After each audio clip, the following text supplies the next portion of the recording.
Alrighty, looks like it's going.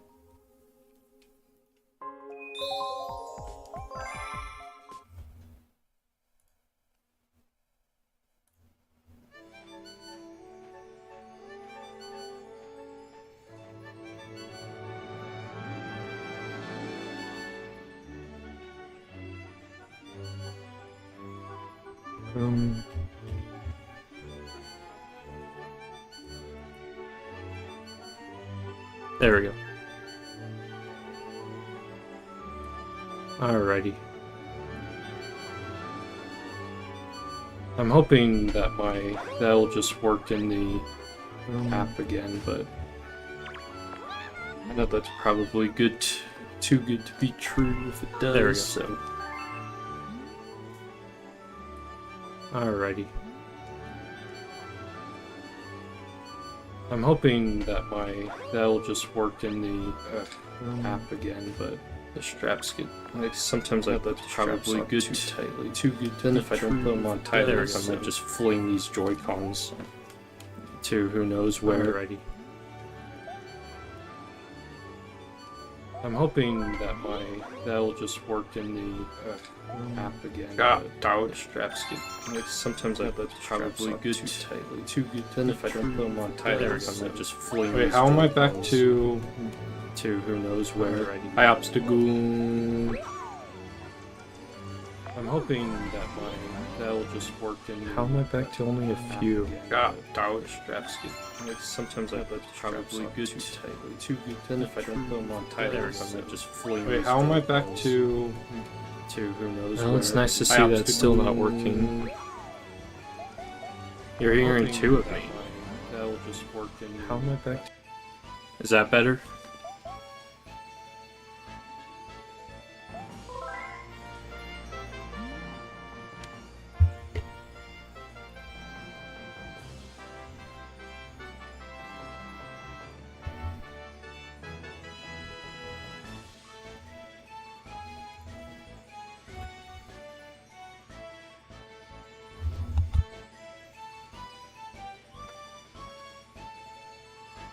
Okay. Looks like I just forgot to turn off a setting then.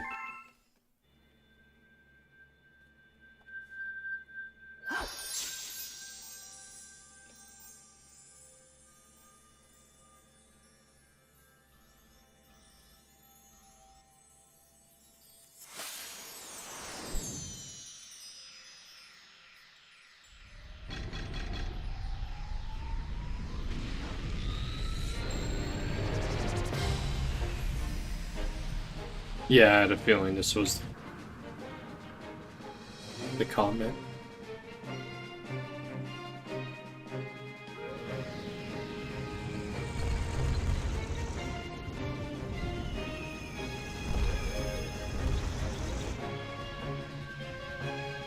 Just casually kills a bunch of Bowser minions. Go, Mario.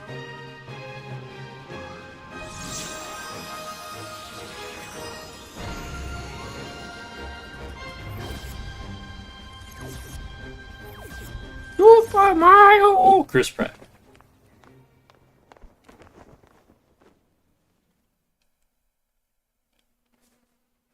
Oh, Obstagoon, did you see what they announced today? For the Mario Galaxy movie?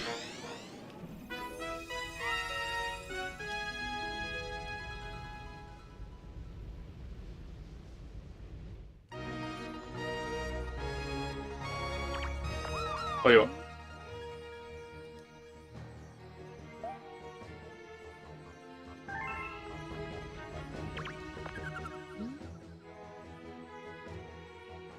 Ah.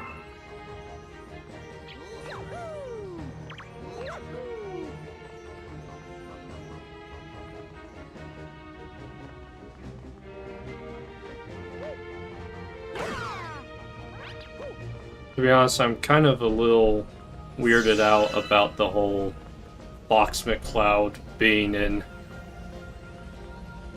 the movie, because the cast already seems to be like really bloated.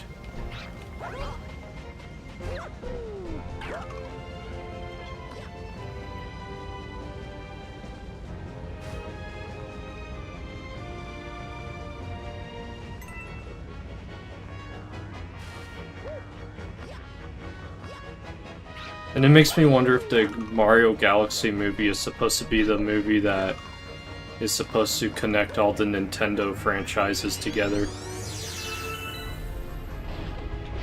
Or at least the ones they're planning on making movies of right away anyway. Or sooner rather than later.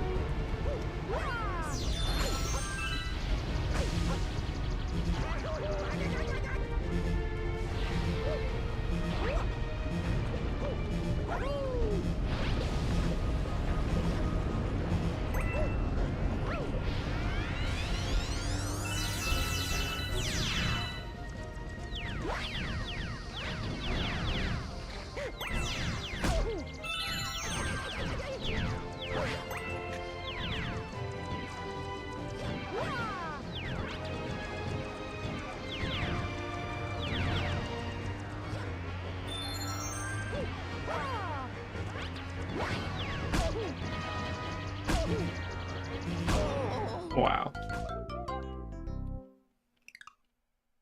Well, I didn't mean to say that they were all going to be in the same movie.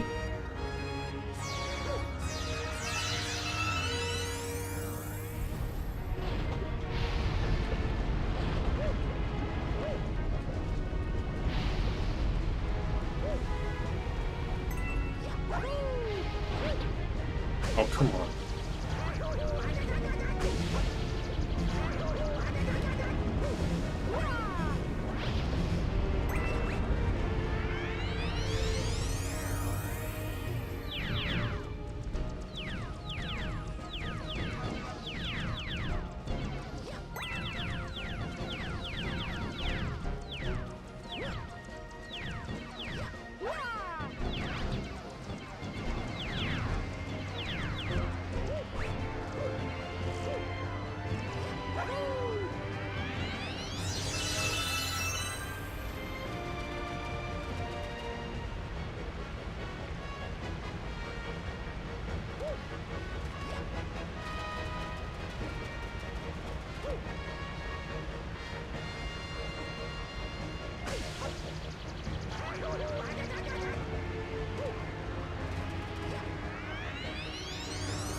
Yeah. Star Fox honestly makes a little bit more sense than Pikmin does.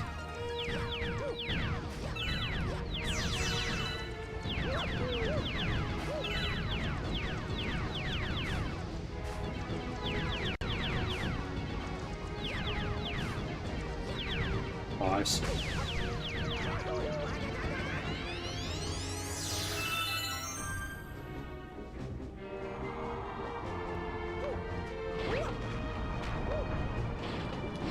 Come on, get up.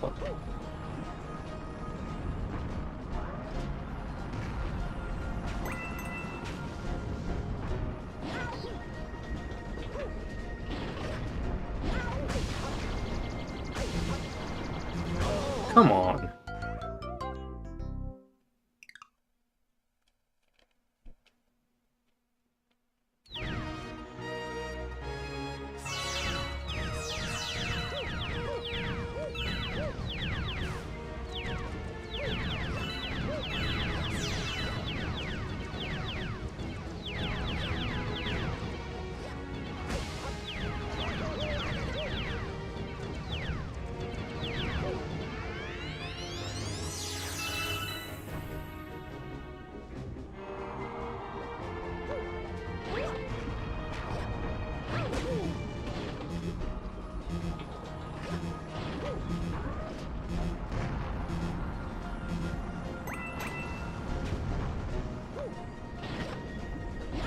Oh my gosh, get...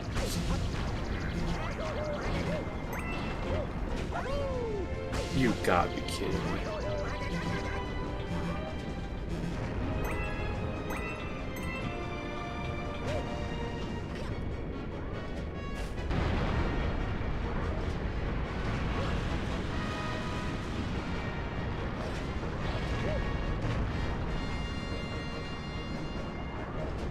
Yeah, I just got my ticket to watch it opening day right before I start streaming.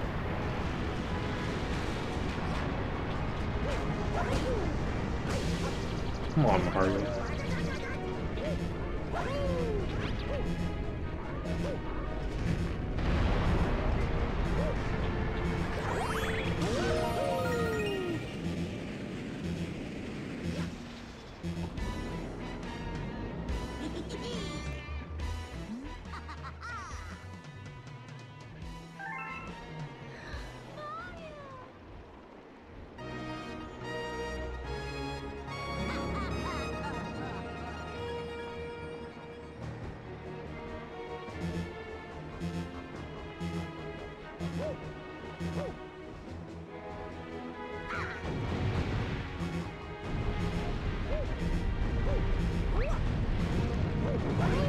This staircase reminds me of the DJ Octavio fight in the first Splatoon game.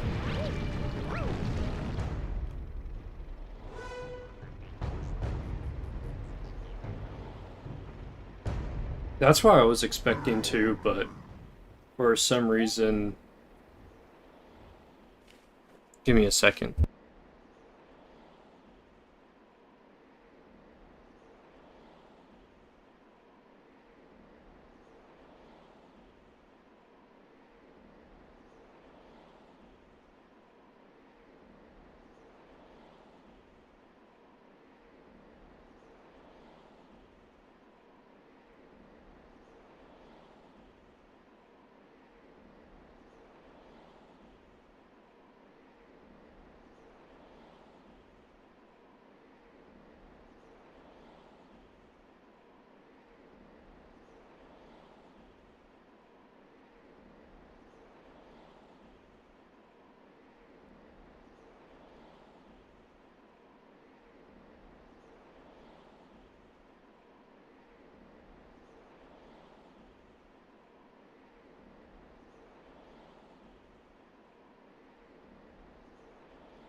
Okay, what was I saying?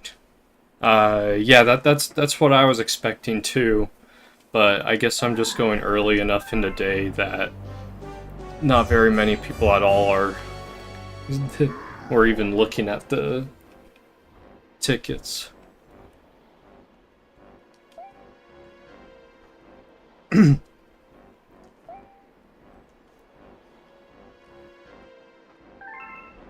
And this last year I wore a Yoshi costume for Halloween.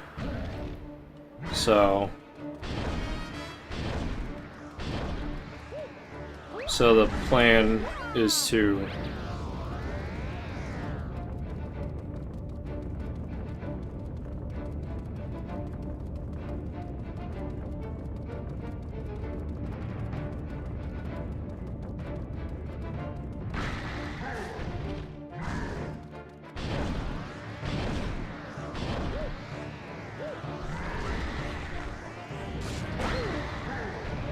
okay. Well, yeah, that's the plan. So I tried picking somewhere where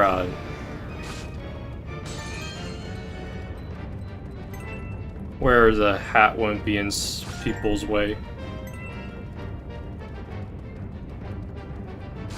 What am I supposed to do here?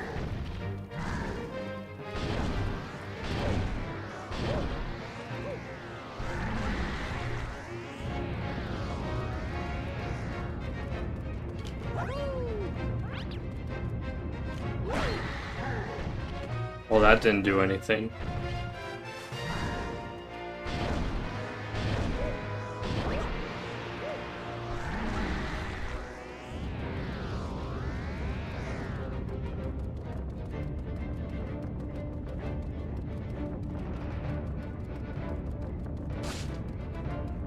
See, the thorn bush doesn't do anything at all.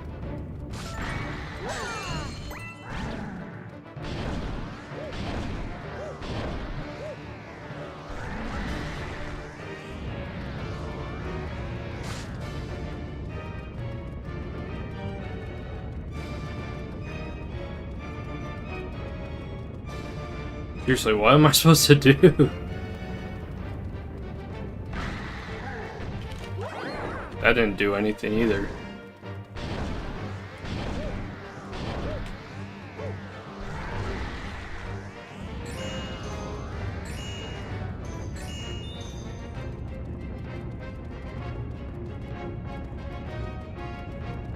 I've literally gotten him to run into like 4 or 5 of them, and it hasn't done anything at all. Am I supposed to break all the coin things?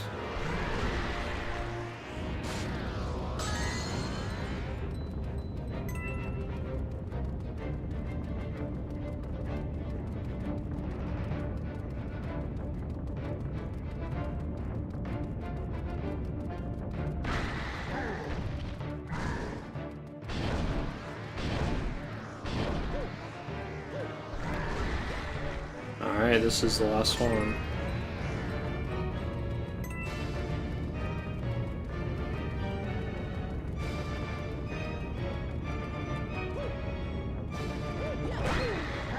That didn't do anything either.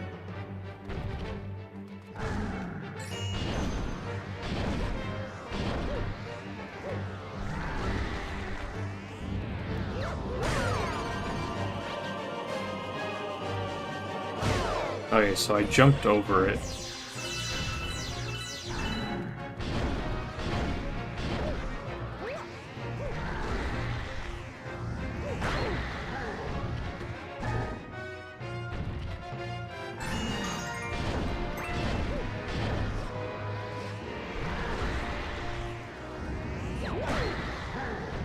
Didn't do it again.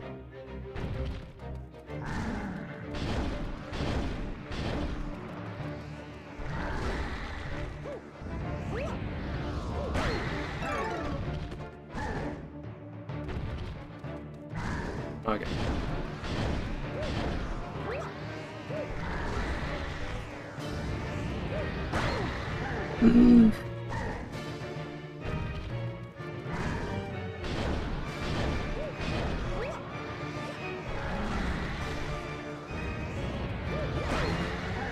No, why isn't it working?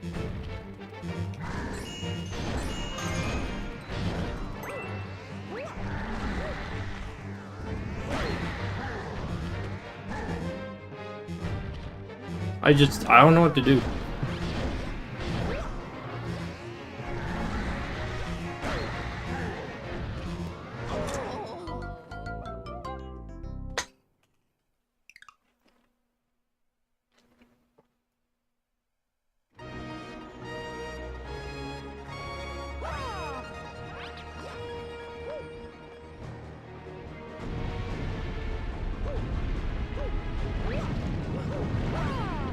Oh, come on.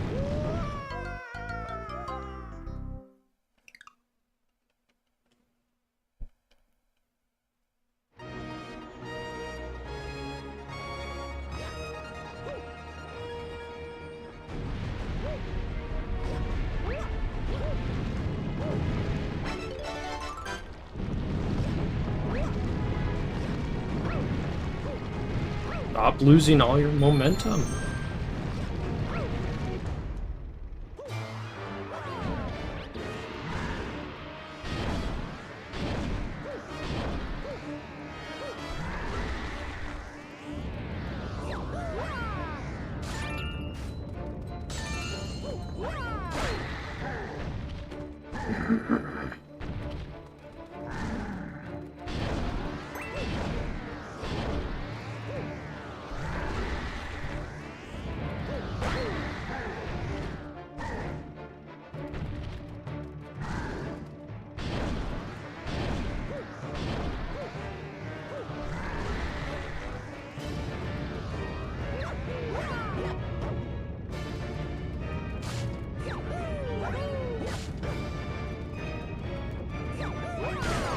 There we go.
Yeah.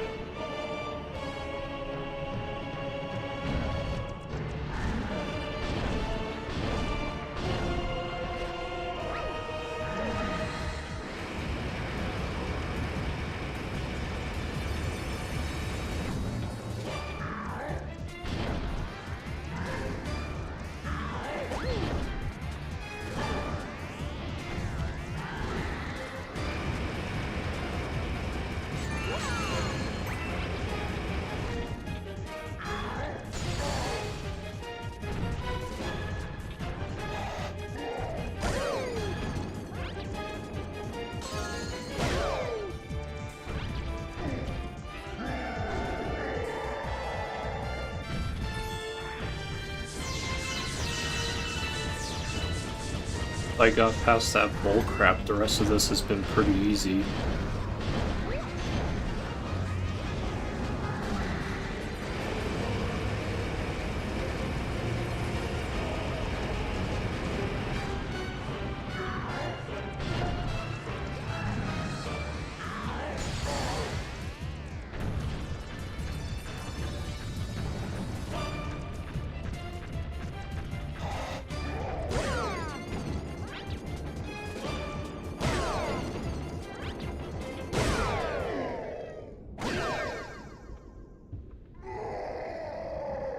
That stupid rock was such a pain in the butt.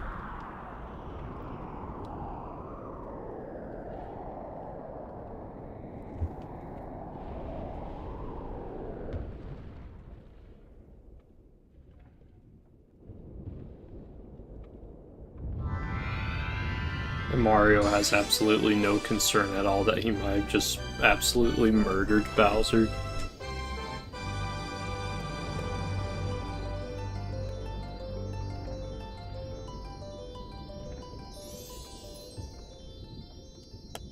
Bowser volleyball or Bowser tennis. I think either could work.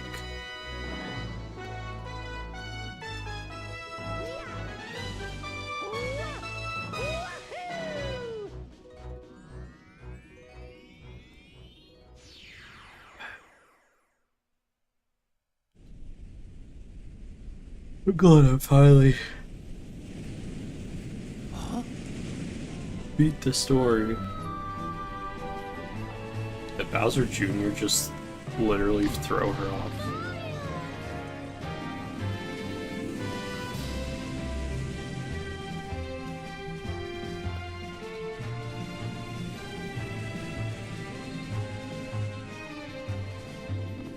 Leaked footage from Mario Galaxy movie.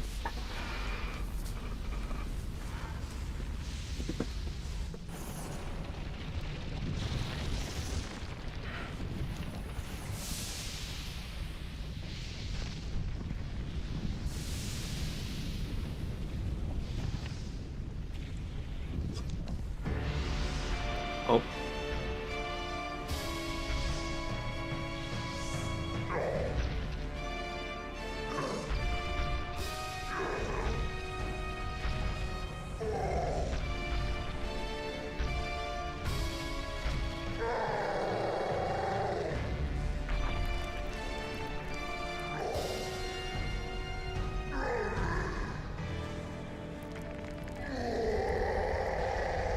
Well, this game is definitely an older game, that's for sure.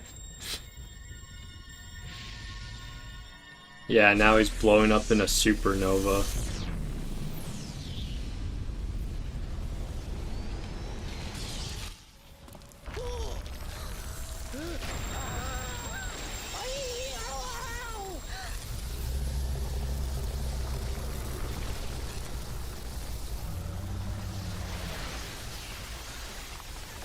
Is there more to the game?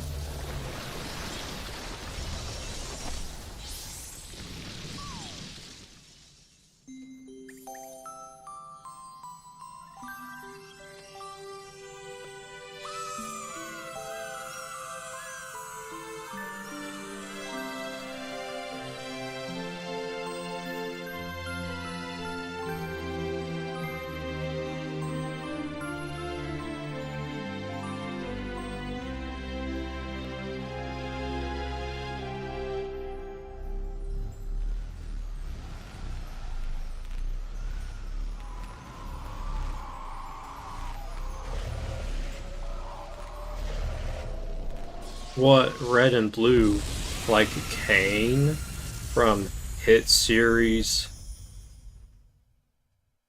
The Amazing Digital Circus?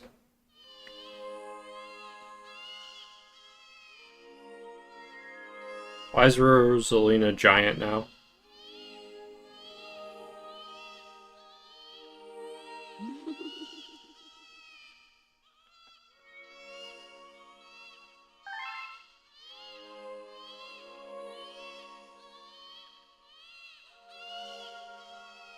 Or did Mario get smaller?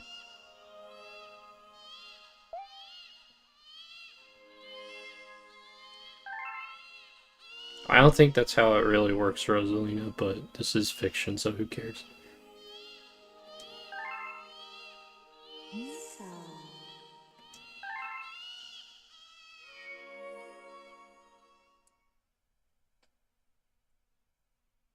Oh yeah.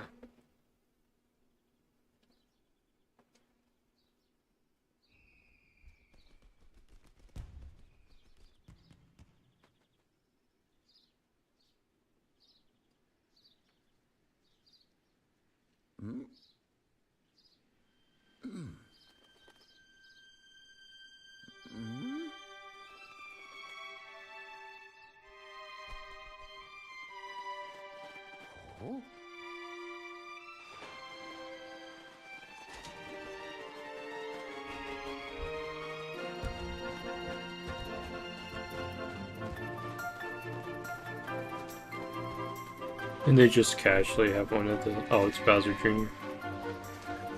What's he doing there?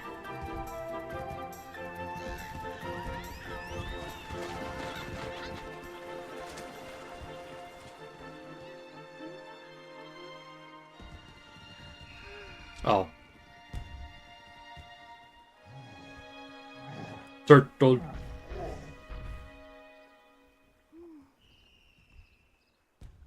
oh, No, I think that's Odyssey. yes.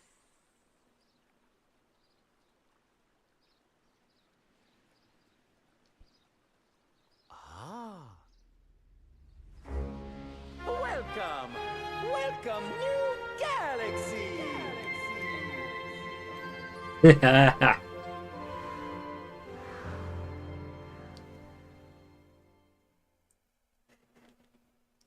Those are really small galaxies.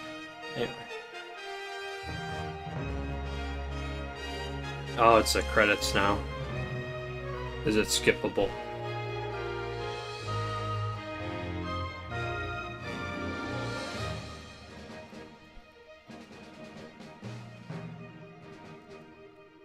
Well, I've pushed every button. It's not skippable. Okay.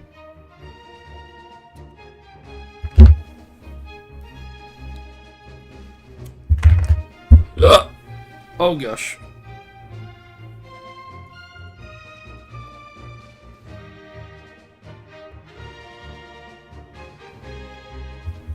Wow.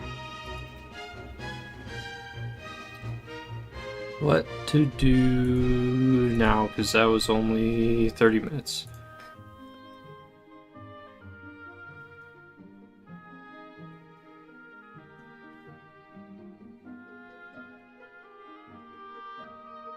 No, I will not.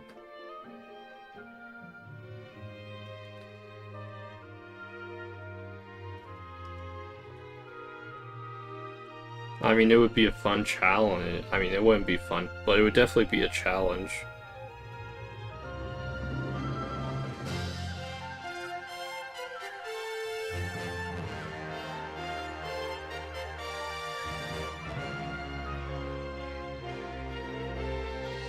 Hmm.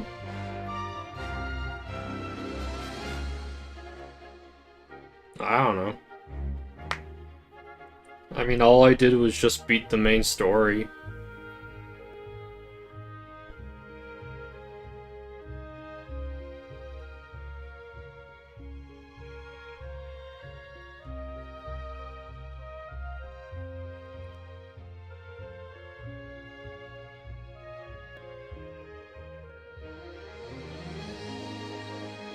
See, now that's exactly why I've been waiting for it. It's even cheaper than it was.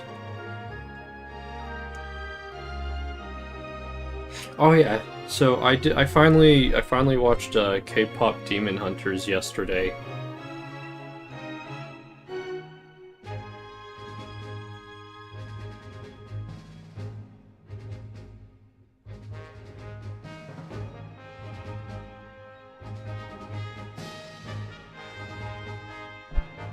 I really enjoyed it. It was... Well, I mean, I didn't like how I feel like it could have been longer. But... And I didn't... I wasn't really too much of a fan of the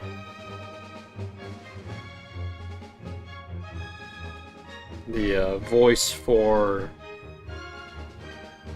the Demon King. Other than that, I don't have any complaints about it. It was really good.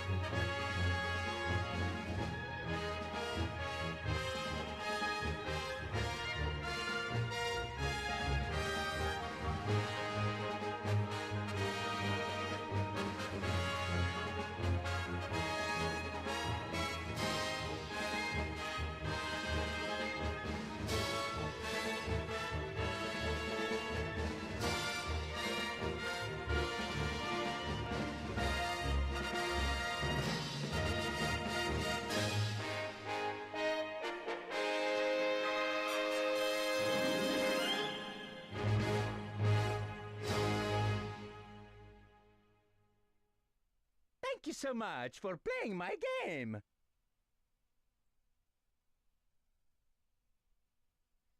But yeah, other than that, I honestly would probably say it's one of the better, if not one of the best movies I've ever seen.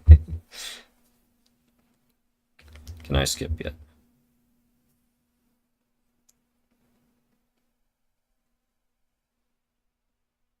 What?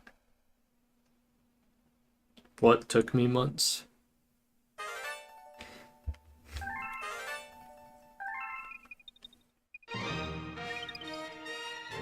What's the purple comment?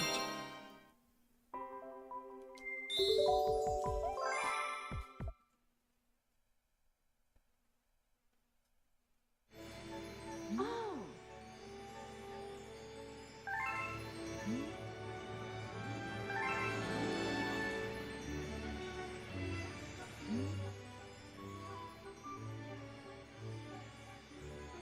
Another world.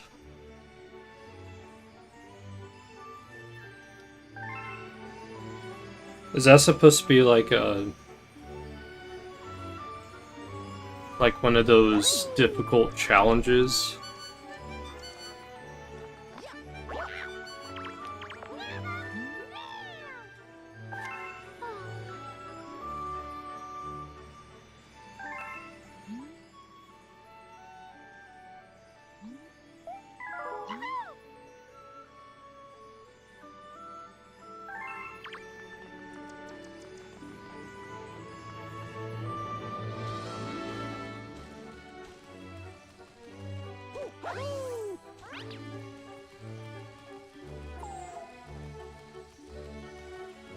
No. Well, I mean, I've done like 2 Luigis.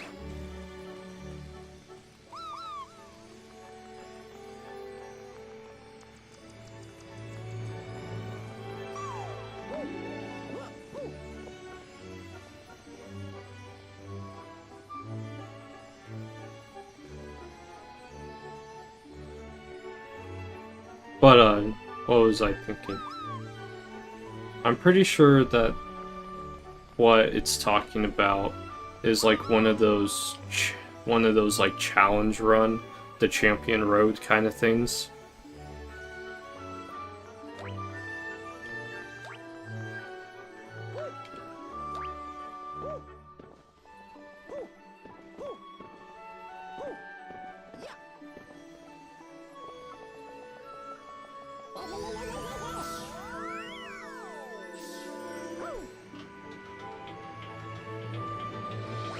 I think that's probably what it is if I had to guess.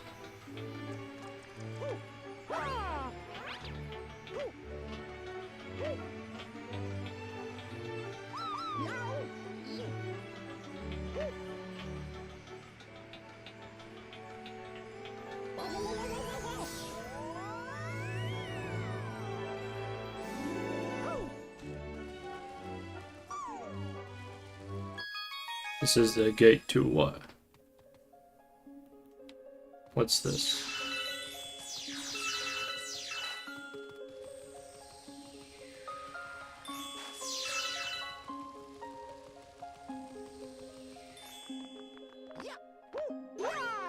Oh, there's Rosalina. Hello.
Oh, this is a lot harder to control than it looks. Just go up. Now go down.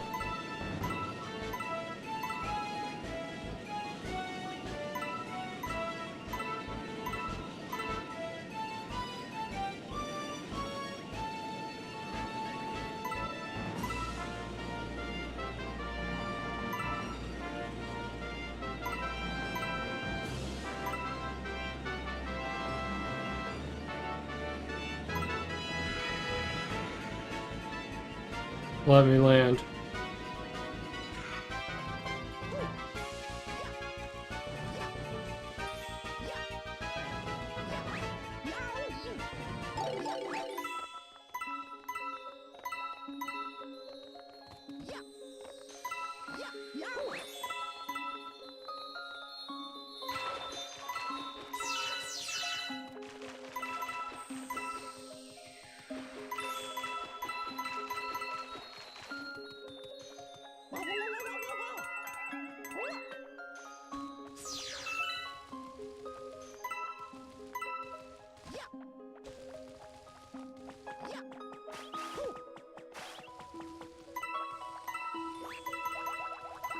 Hula Goomba on here.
Get up the thing!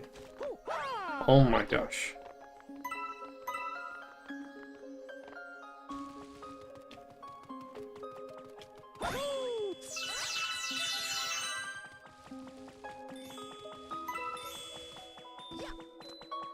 Do.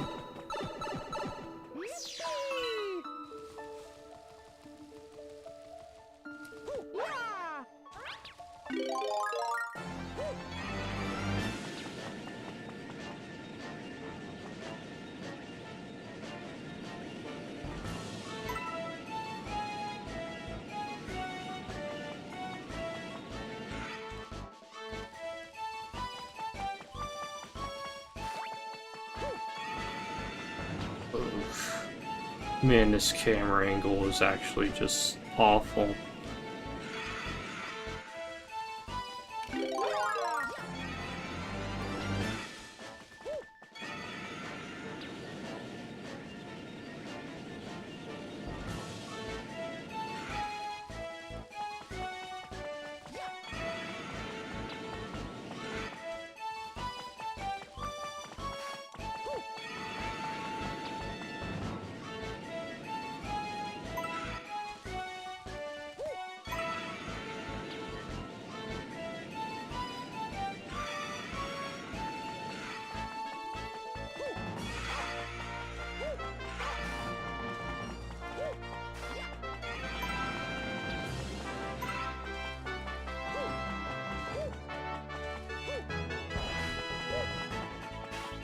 Just get up the thing.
Wow, that's a lot.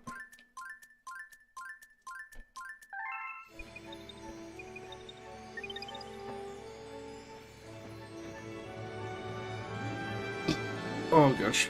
Okay.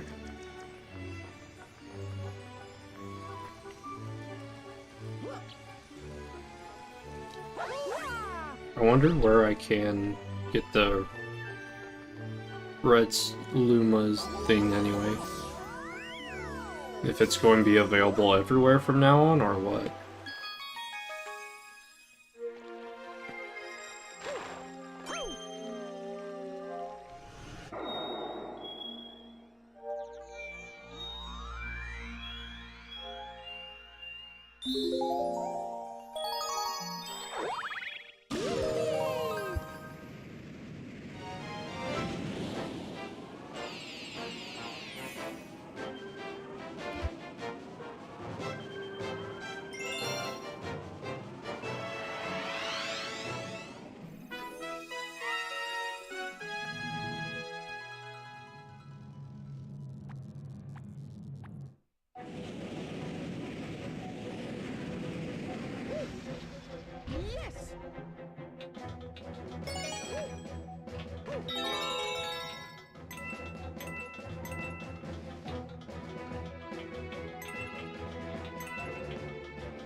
Can't remember exactly where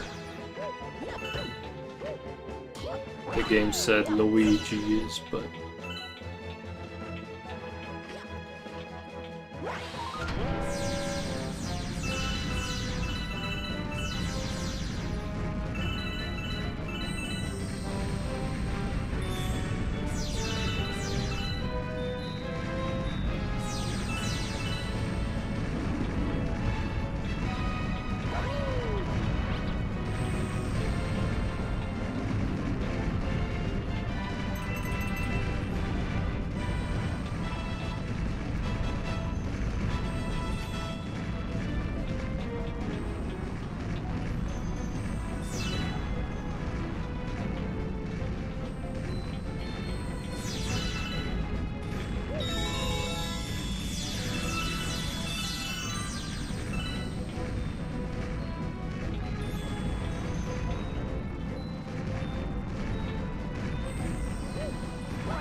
okay.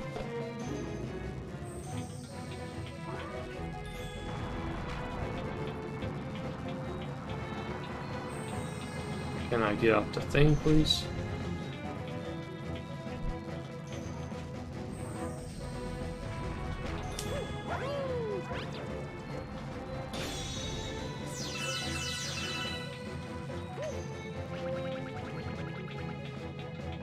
There he is.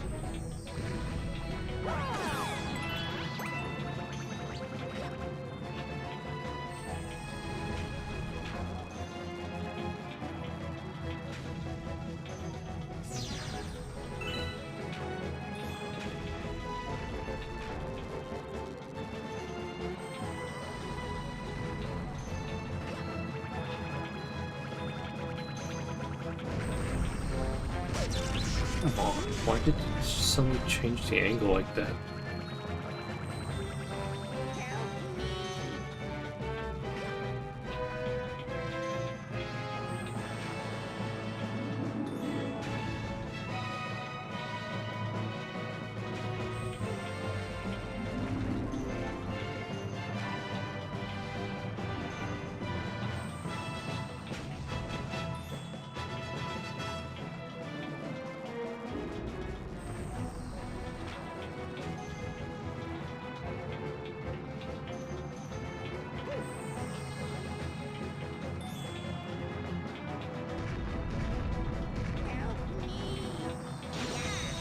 Luigi, I save you.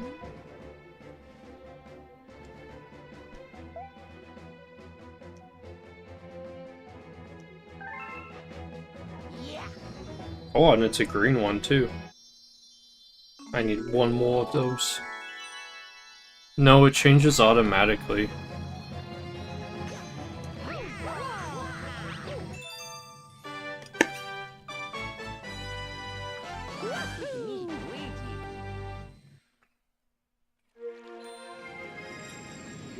That's the annoying part about them.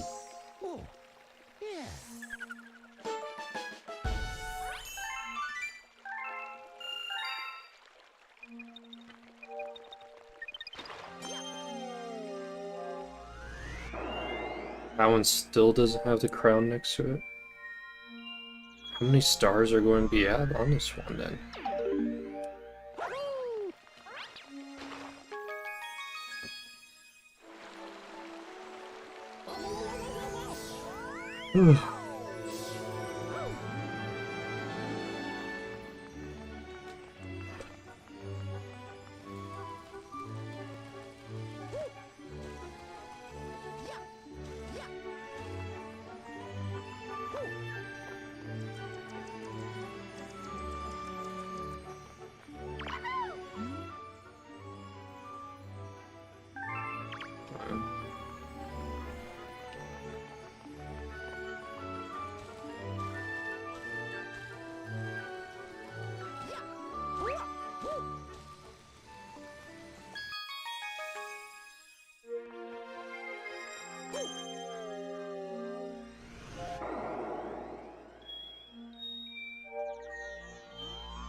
Yeah, I guess we'll just go ahead and do this purple comet.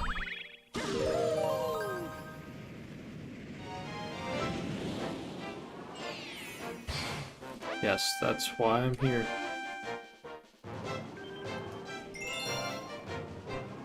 Oh no, don't tell me this is going to be another one of those where I have to fly around. I was like, actually, it is...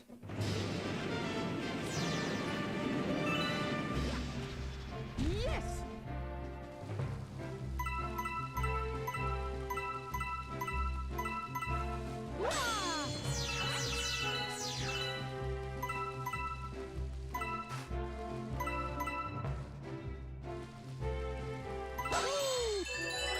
Okay. Hopefully it works. I mean, I'm pretty sure it should, but...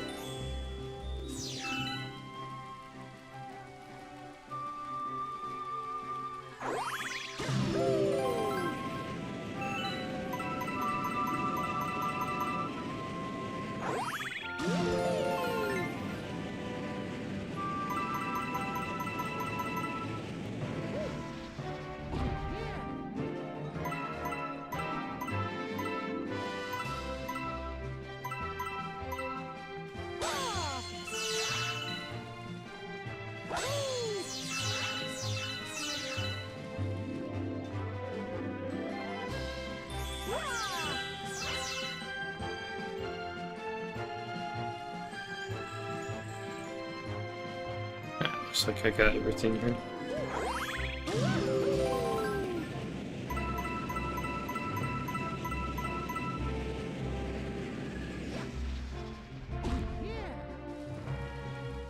Okay, I see, so it doesn't automatically stop me there. Alright.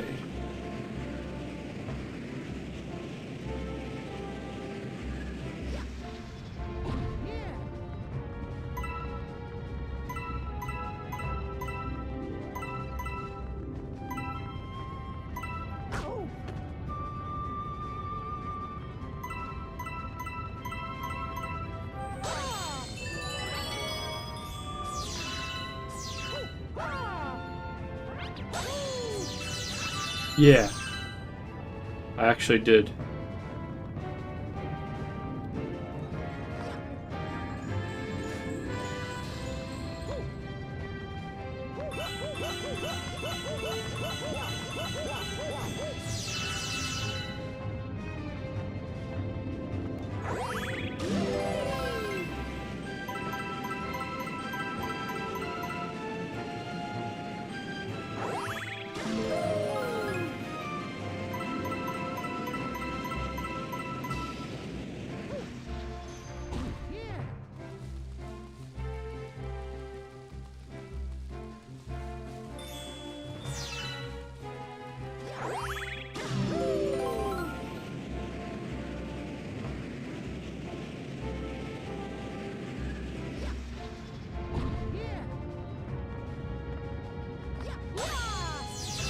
I'm guessing you have since you were asking about it.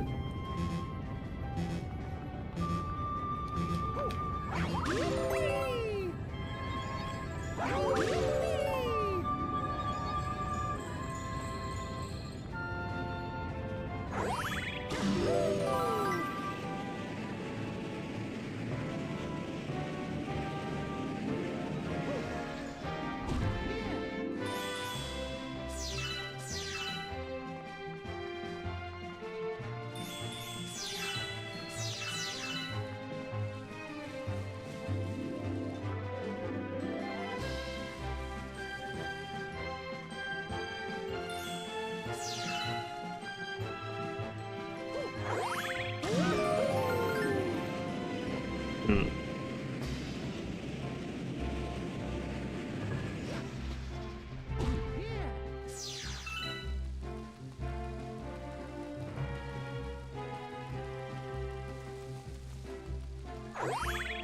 Ah, you haven't.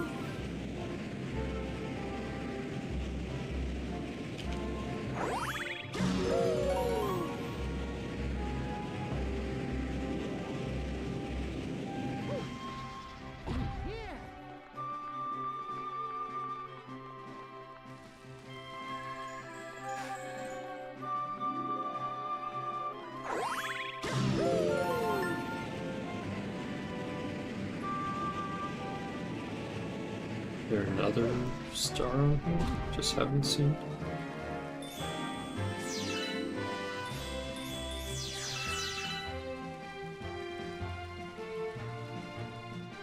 It's not. It's already on DVD and Blu-ray.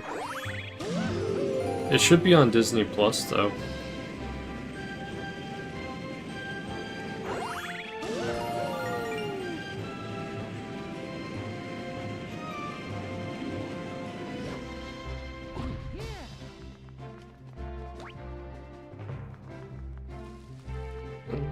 Where the heck am I supposed to go?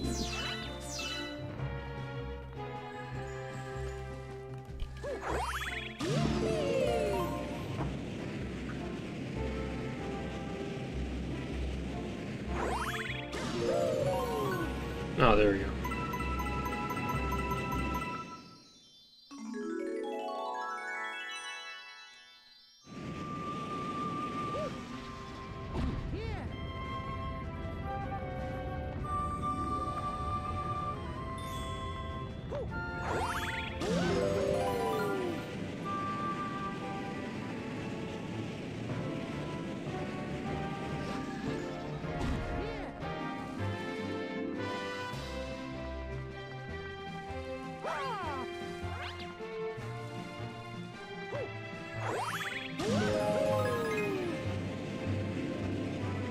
I haven't had Disney Plus or any kind of streaming service in a while. And I honestly don't plan on subscribing to anything else.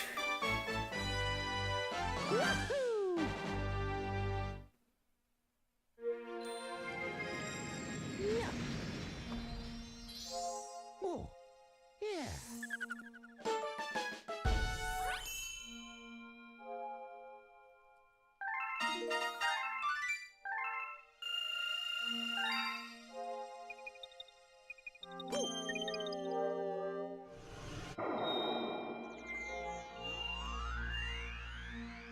Okay, so the honey hives.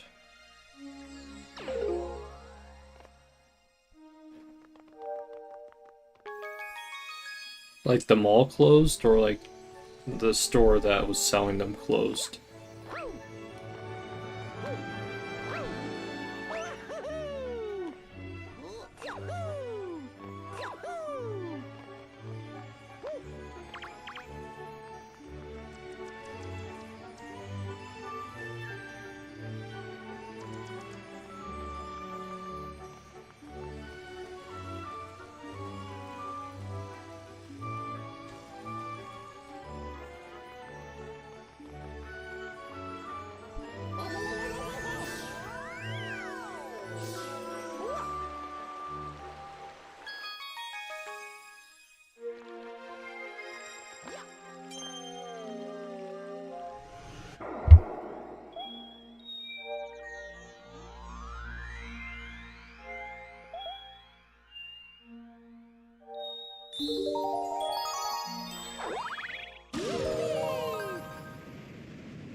And it's on a time limit.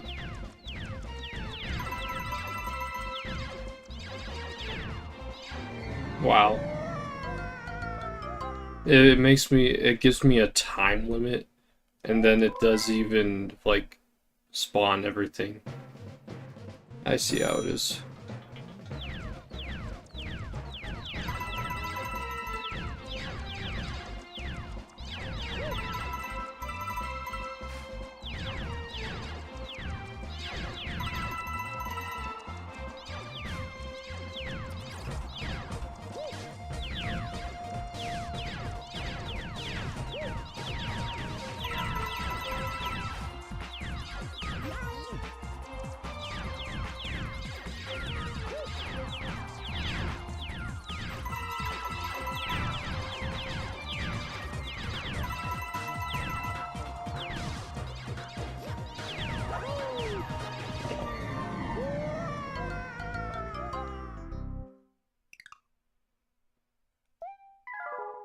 Oh well, whatever.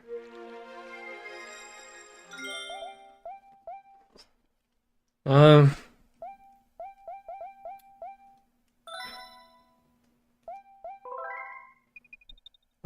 I guess for the rest of the stream, I'll probably just shiny hunt Entei.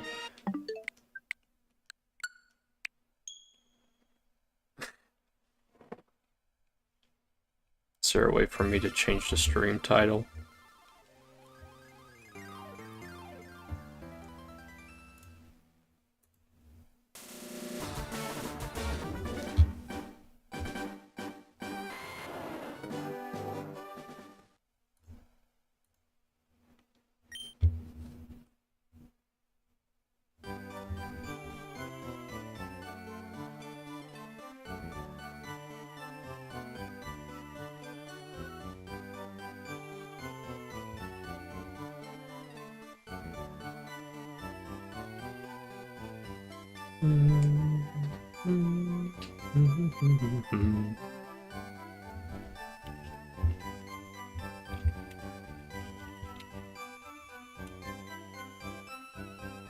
If I could spell right, holy cow.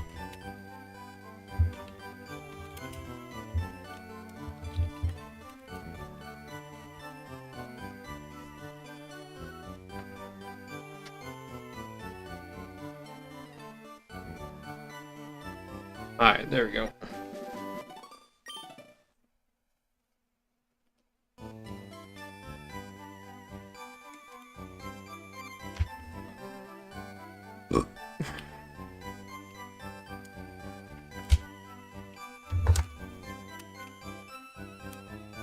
Yeah, I don't know how to get that kind of thing set up. I've been wanting to.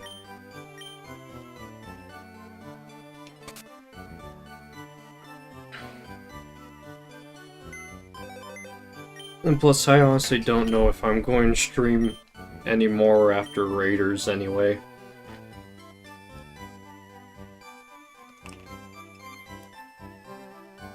At least not consistently, like, at all anyway.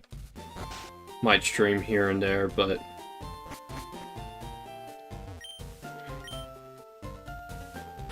But depending on how things go, there's also a chance that I might just stop YouTube entirely.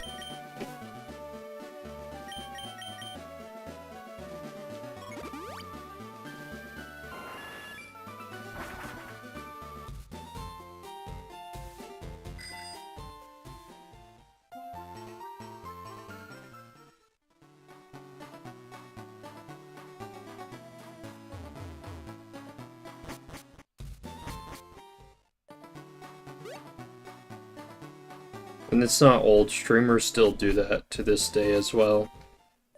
Ow.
No, so in the early routes, you know how low level they are. It prevents Pokemon from that's under my lead Pokemon, the lead Pokemon in my party's level.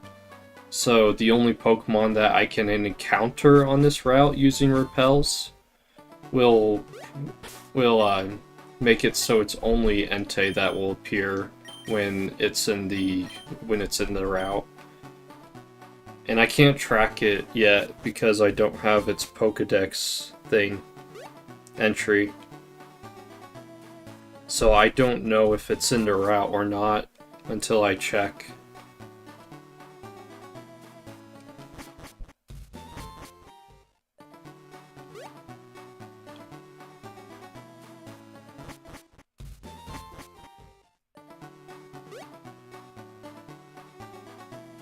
And then the reason I have a Staryu in my lead slot is because it has the ability Illuminate,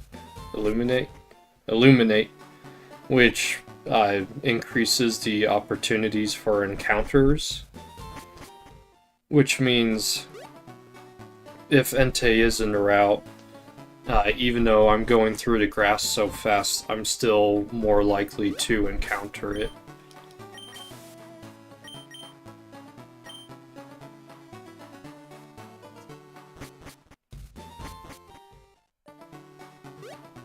It's pretty easy, really. It's just more of a matter of how long it takes Entei, Raikou, Suicune, or whatever roaming legendary, depending on the game. Because it's such a pain. This is the first time I'm shiny hunting a roamer, and I know it's not going to be the last time, but I really wish it was the last time.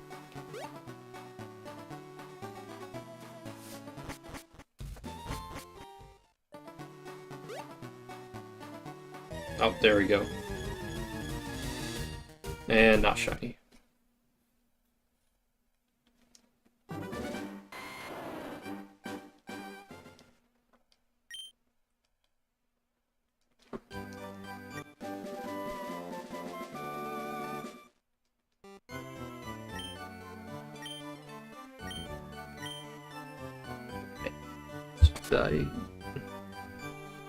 Oh, I'm not even on live, okay. I was like, why is my stream so delayed?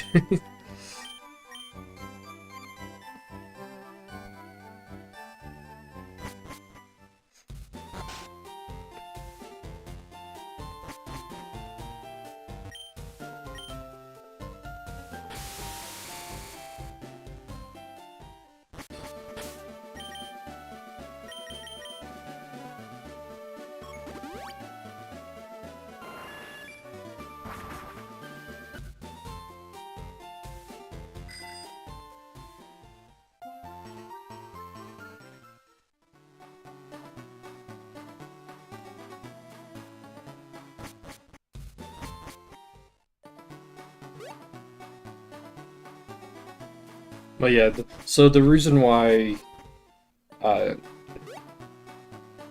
shiny hunting Entei right now, instead of waiting for a separate save file, is because in order to get access to the legendary beasts, you have to complete the entirety of the main story and the post-game story. And it's just such a pain to have to deal with. And, well, it's not really that much of a pain, it's just more of a matter of, I don't want to play through the game a fourth time. Unless it's for, like, a specific challenge or, like, a Nuzlocke or something. And even if I did do a Nuzlocke or a challenge, it would only be up until the first champion fight. And then anything after that would just be unnecessary.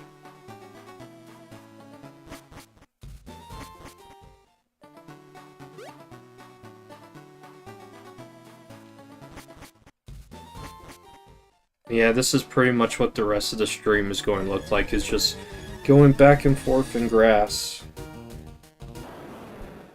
Not shiny.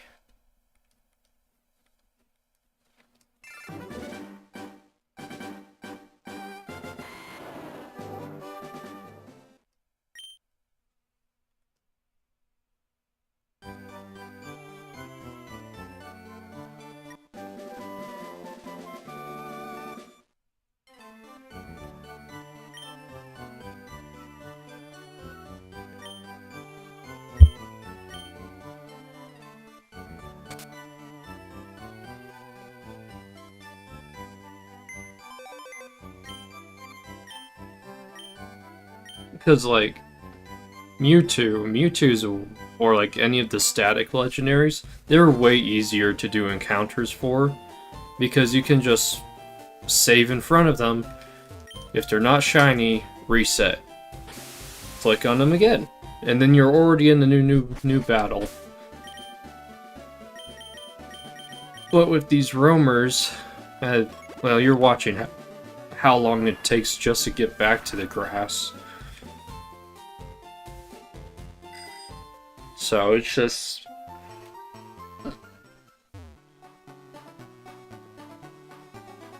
it's a pain, but...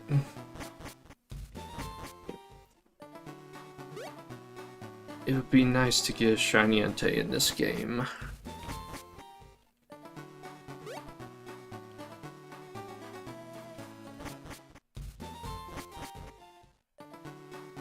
And sometimes you could get the encounter literally the first time you touch the grass. Or within like the first back and forth. Or, like this one time, I ended up going through almost like 40 repels before I finally encountered Entei. So... yeah, shiny hunting, it's definitely not for everyone. I'm lucky enough that I have a lot of patience. The problem is that... well, patience for simple, easier things like this. But, the problem is that I get really drowsy pretty quickly. So... yeah. We'll see how long I last until I start falling asleep. Honestly, that's why I would recommend too.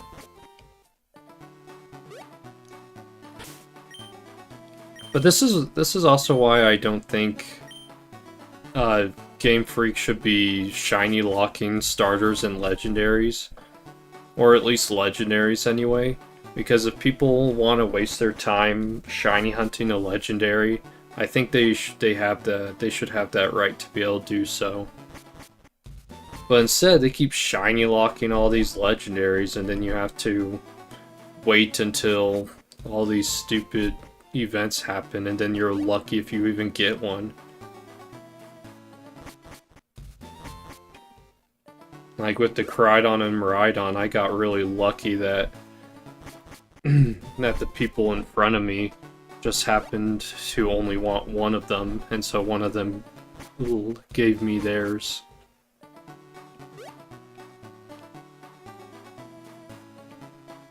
So now I have both shiny Miraidon and Koraidon, despite only having gotten one code myself. They should have at least had both of them on the card, and then be like... or, you know what, they should just do these... they should just do those mystery gifts through Pokemon Home, so then everyone can get them.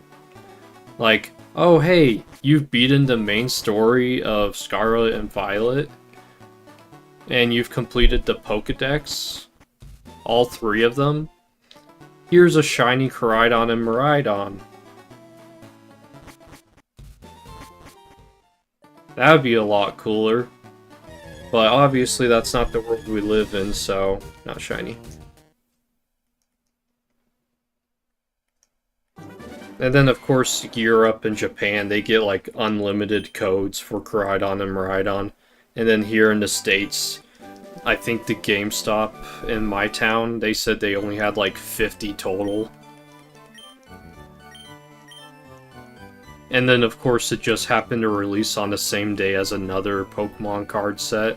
So all the scalpers were there, too.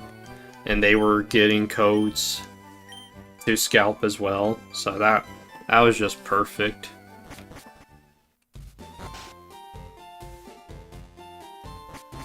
Oh. Apparently I've been to the GameStop so many times in town that the employees there know me by name. Which is really weird because I have only given my name like twice for my rewards membership. And I don't buy things every single time. I've only bought probably like one thing in like the last 10 times I've been there. And it was even for myself, it was for a friend.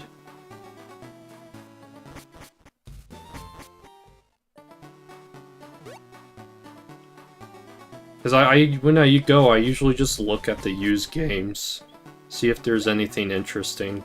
Usually not, but it's just looking online, there's just so many options. I'd rather see it in person.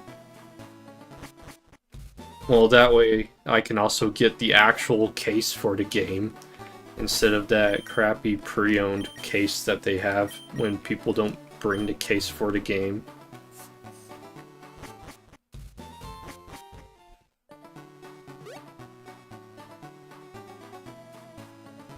Oh well. Yeah, but not for every game.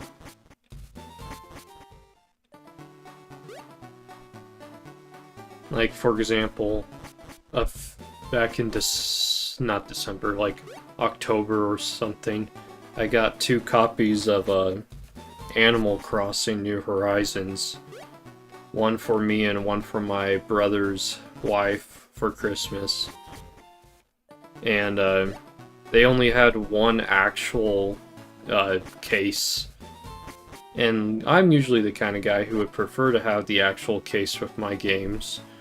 But my brother is also the same way, and then the whole point of it being a gift and all, I just figured it would be better to give them the actual case.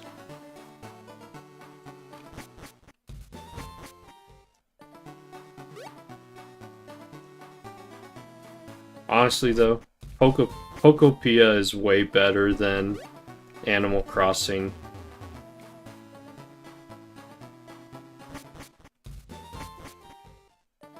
Like, it's just, they may be in like the same genre of like cozy, build up a place kind of game, but Pokopia is just way better. And I'm not even saying that because it's a Pokemon game.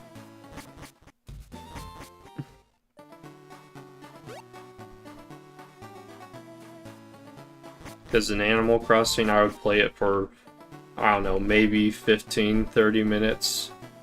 And then I'd already be done for today. Whereas in Pokopia, it's like, yeah, there's just always something to do. And the only times you can't do anything is technically never, because the only time you ever have to wait for anything is when Pokemon are building buildings, like rebuilding the Pokemon centers, or building a hut that you're giving them the materials for.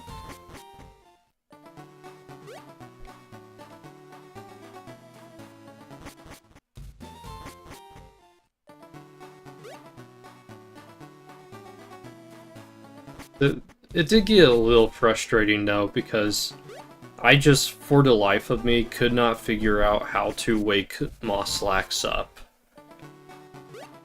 And like I had the entirety of the town lit up. I had like all this other stuff that I had looked up, and it was like, yeah, you got this, you got this, you got this. But for some reason, it just, like, the flowers would just not bloom at all.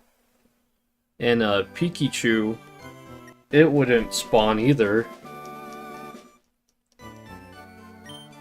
So that was like really frustrating and killed my enjoyment of the game. Eventually one of my friends, who's actually popped in stream once in a while, he like will have you talk to the NPCs, seeing if maybe one of them would trigger the quest. And so I did that. I went back around, talked to all the NPCs, and apparently, even though it said quest completed, and I had talked to Meowth way earlier, like days earlier at this point, it didn't count it, and I had to talk to him again. So I talked to the stupid Meowth, and Moslax finally wakes up. Not right away, obviously, because then Pikachu spawned, and I had to do Pikachu quests, which I already did all the quests because I already did everything. I already had everything ready, blah blah blah, whatever, right? It was such a pain. So right now I'm taking a break from the game. So my friend, a different friend, he's borrowing my copy of the game. Because yes, I did get the game key card, okay? Because I figured if I didn't like it, then I would sell it. That's why I got the key card. Even though I freaking hate the key card idea, because I believe Nintendo should be an all physical company. Completely physical. And then it's like, well, why are you playing a digital-only game right now? Because it's the cheapest way to play the games on a modern device. Nintendo device, anyway. And it's going to be the only way I can get Shiny Deoxys, Ho-Oh, and Lugia from these games to home. And then also, I mean, I'm never going to delete these games, so they should just be on my Switch 2 forever. Though, because of the whole virtual card thing now, I can't just have both games loaded on both my Switches at the same time. So, the Switch 2 has Leaf Green, and then my Splatoon 3 OLED. Yeah, I did see that. I haven't actually watched any videos or seen any news, but I did see that the new Yoshi's game's going to be like, what was it, $10 cheaper digitally? Something like that. Anyway, what was I saying? Yeah, so I have Leaf Green on this one, and then I have Fire Red downloaded on my Splatoon 3 OLED.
Oh yeah. I don't know if you've heard what game that I'm planning on streaming next. Like a full game, not just like shiny hunting like this. But it's Resident Evil 9, the newest one.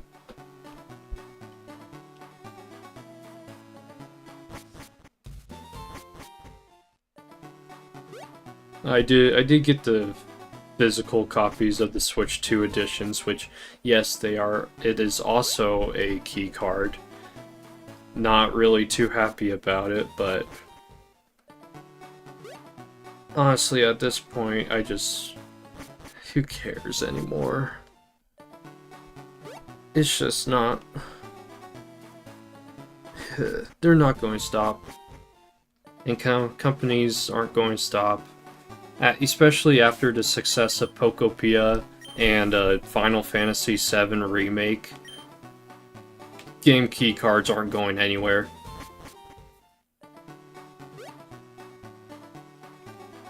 Like, those two games alone proved that it doesn't matter if a game's on a key card, it's just going to sell.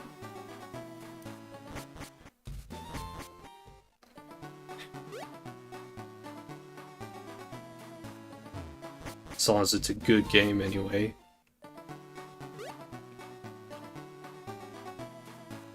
Mm-hmm.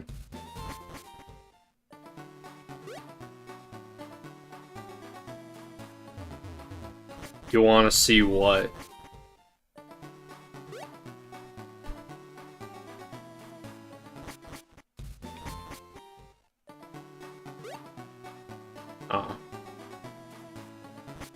I've never played a Resident Evil game. The 9th one's going to be my first one. When I did get the 9th game, it was in the triple pack, so I do have Village and Biohazard as well.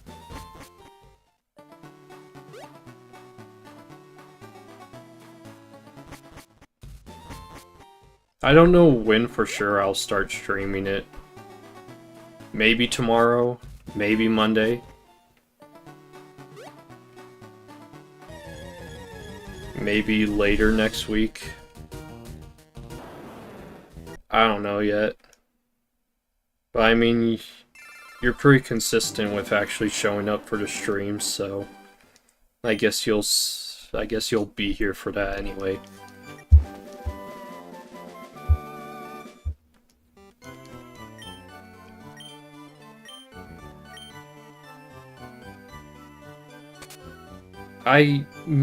It's possible. Saturdays are just going to be a lot harder to do because I'm going to be a lot more exhausted. Because my only good coworker that works on the sandwich line with me, he finally snapped and said, okay, I'm done with weekends, no more weekends. So he's only working weekdays now.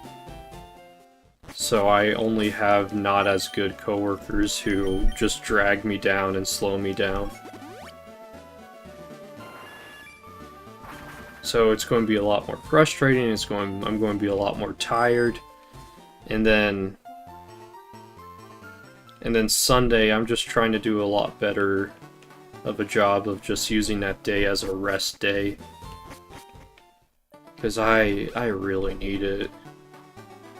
I really need to take more advantage of getting rest.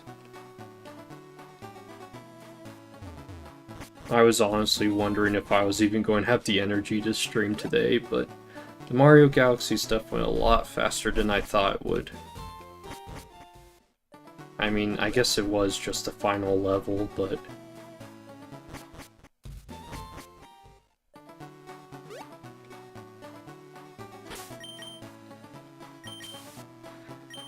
But yeah, after Resident Evil 9, I might play the previous games on stream, but other than that, I don't know for sure. I do know that I am still planning on streaming Raiders when it comes out, but unless there's just something that really, like, ooh, I would love to stream this game, I don't think after Raiders I'm going to be streaming nearly as often, or maybe just done.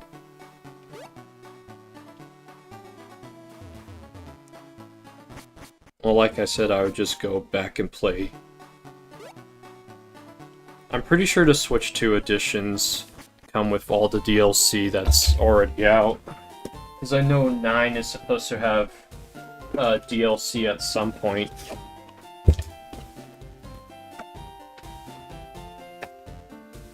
Yeah, it's the gold editions of both Biohazard and includes Resident Evil 7, Biohazard, and the following add-on content. Banned footage, and a Zoe story expansion, and not a hero story expansion. I'm pretty sure that's the DLC, right?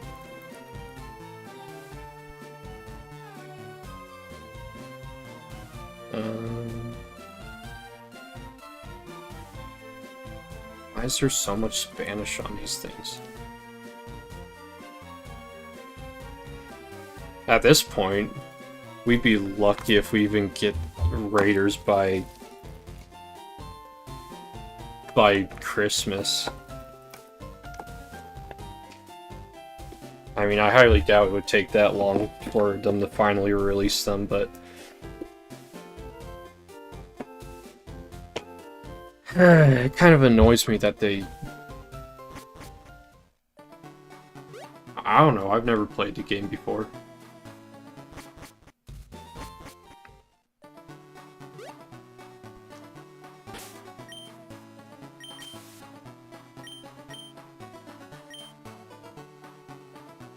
But I was also thinking about it, and I was like, now that the Switch 2, now that the Nintendo it can have like all these bigger games on their console, I was honestly thinking like if we could get like the Jedi Survivor, Jedi Fallen Order, I guess those are the only games I have on my PlayStation that aren't on here yet. But if we can get those, then I pretty much just don't even need my PlayStation anymore. Because at this point, it's more of just a glorified Blu-ray player that I have Fortnite on, and Fortnite just plays better on it. Oh, text message.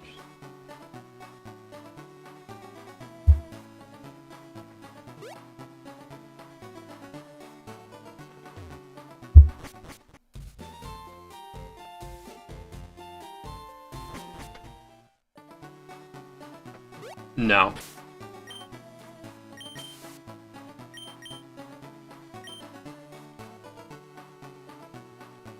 Which one is what? My PlayStation 5.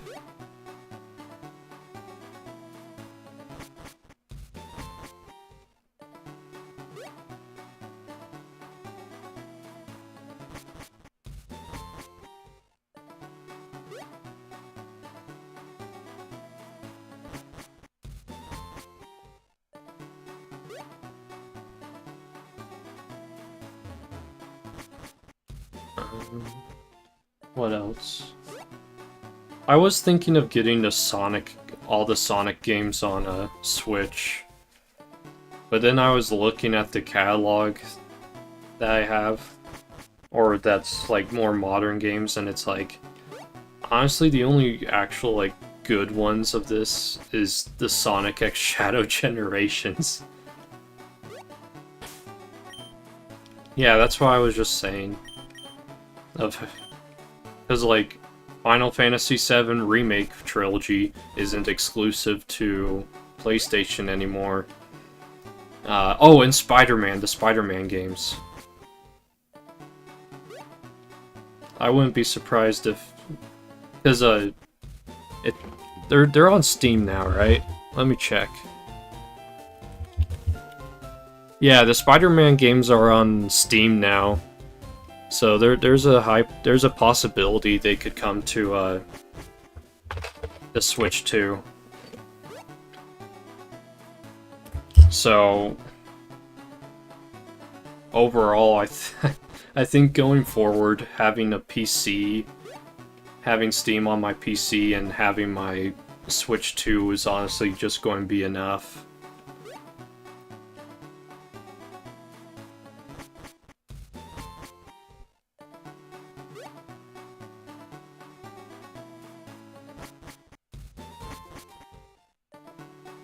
Oh yeah, that one. Oh, speaking of Sonic games, actually, I did manage to find a copy of like all of the GameCube games. So like Sonic Adventure DX, Sonic Adventure 2, Sonic Heroes, and Shadow the Hedgehog. Which I did start playing Shadow the Hedgehog, but then I got into this one level where I just, for the life of me, cannot figure out where to go or what to... Well, I mean, I know what to do, I just can't find the objectives. And so I was talking to my coworker who's been playing Sonic games his entire life, and he was like, yeah, that one's always given me trouble, and if you look online, it gives other people trouble all the time, too. It's like, oh, well, that's just great.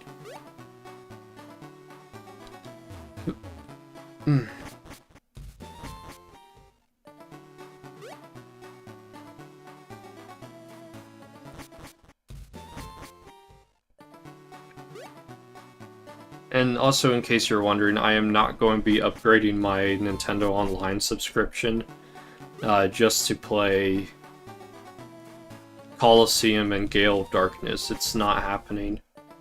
I have physical copies of the games. Like, yeah, I can't record or stream them, but I just don't see it as worth the money. Yeah, exactly.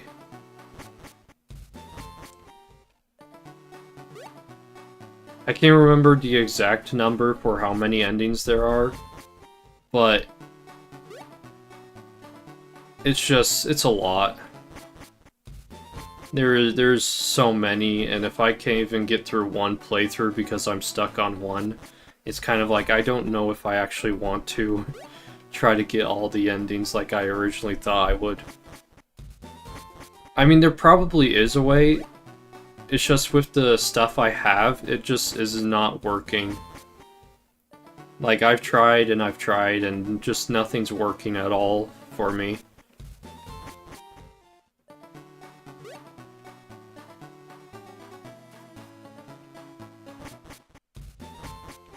I was really hoping once they announced Fire Red and Leaf Green were coming to the Switch, that they were planning on changing their minds with Colosseum and Gale of Darkness, and that they were going to make them individual purchases so then they can connect to the games.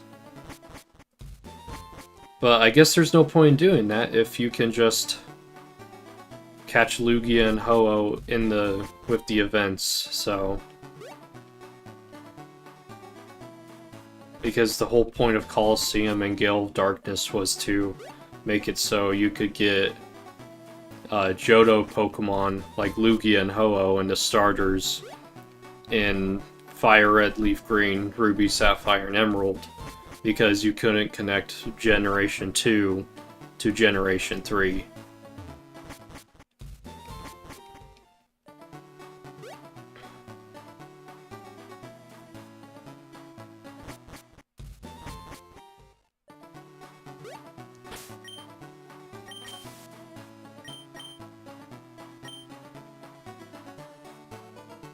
Yeah.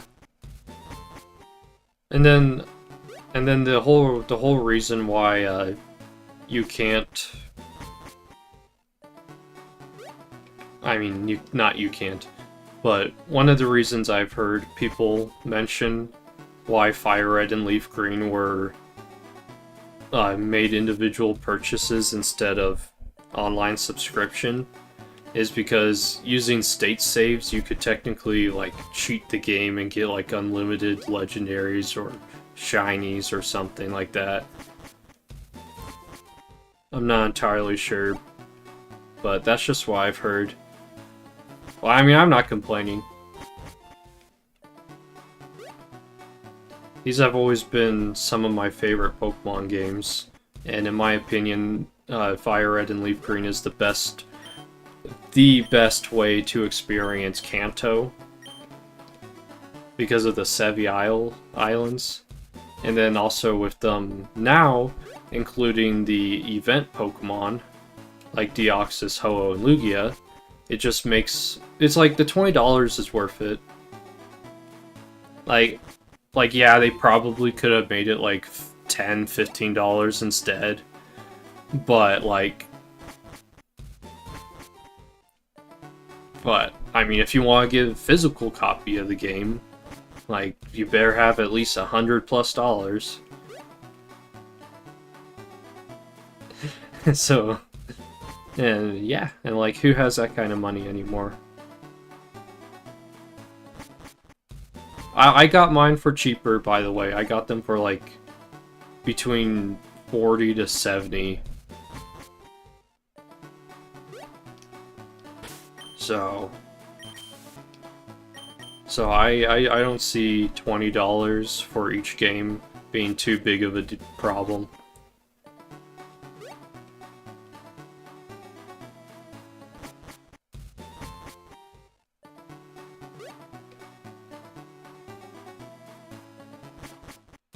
Oh, tired, but not drowsy tired yet, just feeling tired.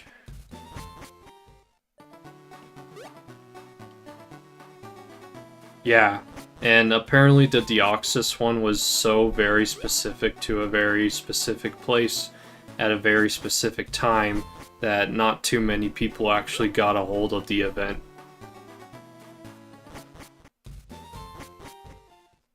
Oh, and also, while I'm thinking about it, you know how in Brilliant Diamond and Shining Pearl, they brought back the Shaman event? The Shaman Darkrai, and they allowed you to get Arceus if you got Arceus in Legends Arceus? Yeah, I know. Who decided that one? But anyway, when I got access to Shaman and Darkrai, I had absolutely no idea that they weren't shiny locked. Because up until that point, I just assumed that they shiny locked them because that's what Game Freak's been doing. They just shiny locked the legendaries. I'm honestly surprised they didn't change the code and shiny lock the legendaries and starters in this game. But anyway, so I had no idea, so I caught Shaman, and I caught Darkrai, and like a week or two later, I found out that you could shiny hunt them.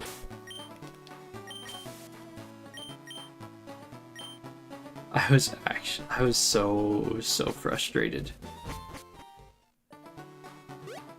Like, that really irritated me. Cause that's the only way to shiny hunt Shaman, at least. I think there's a different way you could shiny hunt Darkrai now, but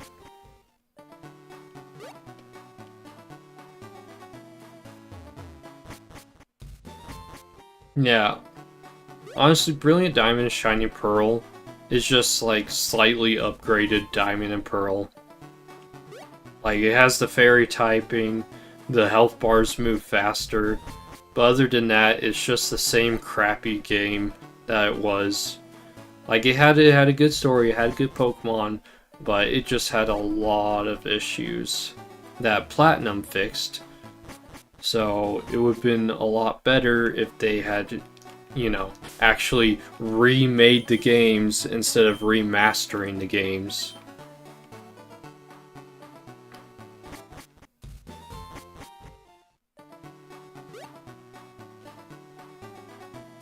Honestly, unless you want to experience the entirety of Sinnoh, I wouldn't recommend going back to it.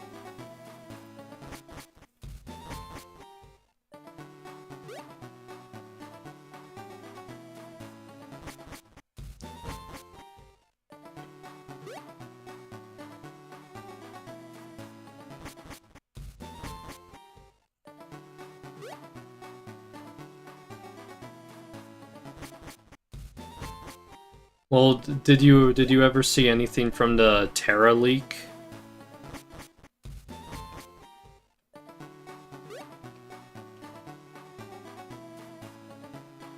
Because in the Terra leak,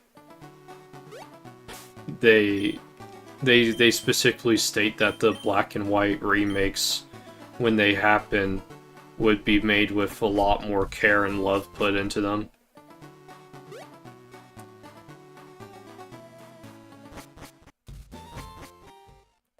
And it also makes me wonder, how would they remake the games? Because I always like the fact that black and white makes you have to, like, makes you use the brand new Pokemon. I've always liked that. Like, it's just always been one of my favorite parts of the game. And then Black and White 2, with the expansion of the Unova region, it also... Yeah, and the story is amazing. It's by far one of the best stories in the entire franchise. But in the second game, it's a few years after the region's expanded, so it makes sense that they bring in other Pokemon. I don't know. Maybe. But I also wouldn't be opposed to them just, like, doing what they did with Fire Red and Leaf Green. Just put the games on modern consoles, and then instead of giving us remakes or remasters of them, give us a third version. A third... like, Pokemon Black and White 3.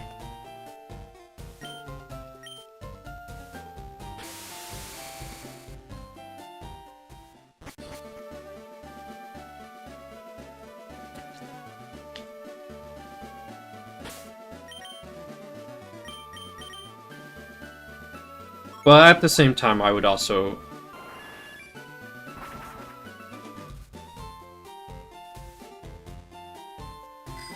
Yeah, like...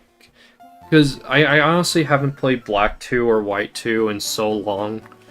Because, well, I was in the process of finishing up X and Y's Pokedex before ZA came out, and then I was going to play Black and White 2 afterwards. But no, my 3DSs decided to take a poop on themselves.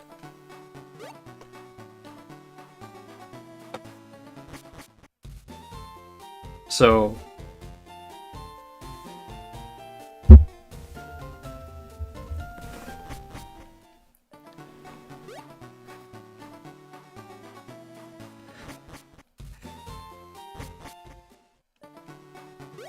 I don't know. I mean, I wouldn't mind if they remastered Black and White 2 and Black and White.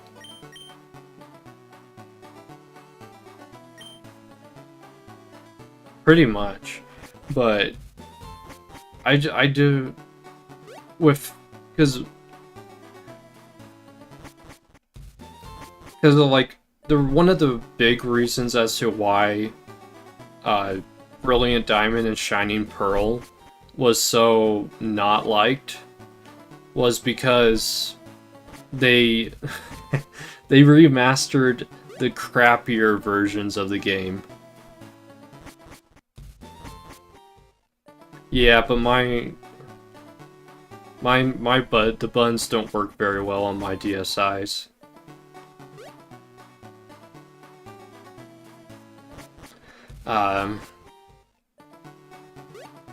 What was I saying?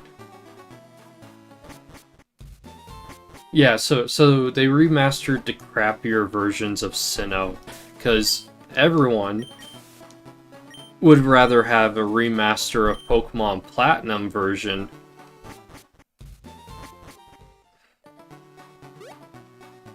It's not what I did. They were my brothers before they were passed down to me. They were already like that when I got it.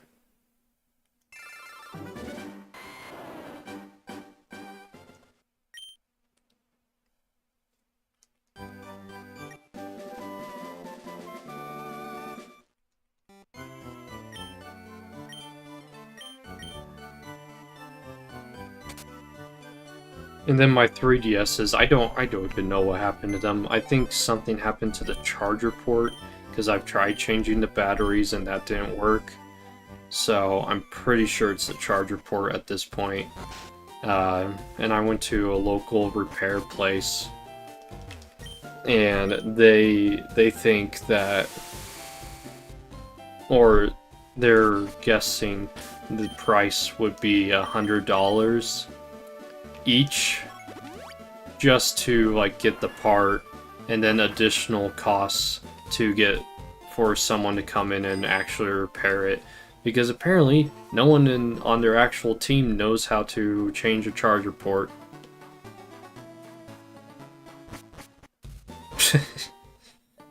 So yeah, that was just great to hear.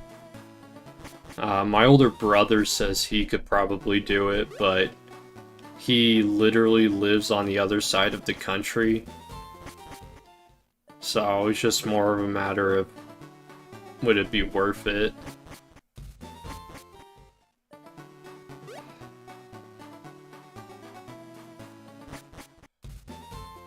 It would just be nice if they would just port all of the Game Boy Advance, Game Boy Color, Game Boy Advance, DS, 3DS, all of those games, just port them onto the Switch. Just port them onto the Switch. Because then I'd be able to play all of them on a modern hardware. I wouldn't have to worry about my 3DS's crapping on me. I would still be able to trade with myself because I have 2 Switches.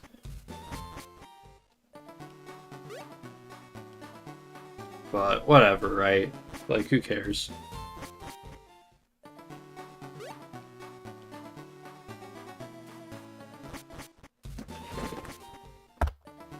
I'll be right back. I need to use the bathroom.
Hi Lucy. I appreciate the offer, but I'm good. Thank you though. I only do this casually, and I'm probably not going to be streaming much longer anyway. But I really appreciate the offer.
a 2DS.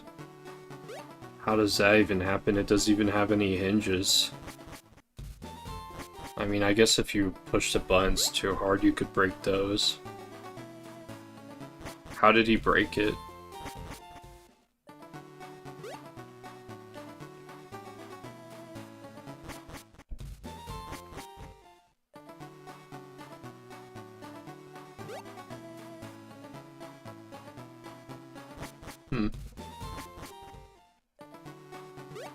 I know my oldest brother broke his DSi because he was hiding it under the pillow when one of my parents went into his room as a kid, and it broke the hinges.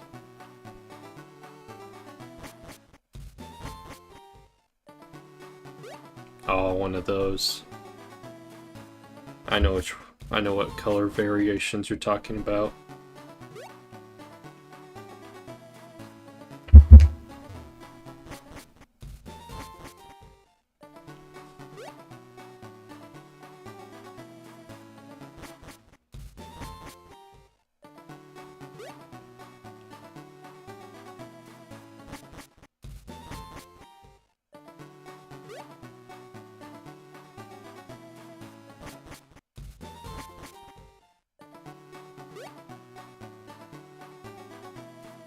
Oh, Obstagoon. You saw that that Nintendo released new color variations for the Switch 2 Joy-Cons, right?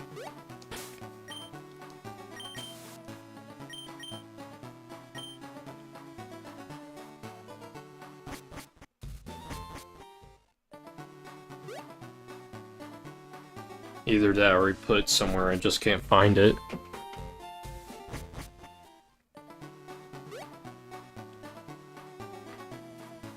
Yeah, I know one side's purple. I can't remember what the other side is, but something like that. But then it's like, why even, like, the only times you'd ever actually be able to see them is if you didn't have them connected to anything. Because, I gotta be honest, when I look down at my controller that I'm holding right now, the only time I see the blue and the orange is... well, it's just a very small amount, so it's like... it just kinda sucks. I honestly don't even know why they bothered putting colors on them.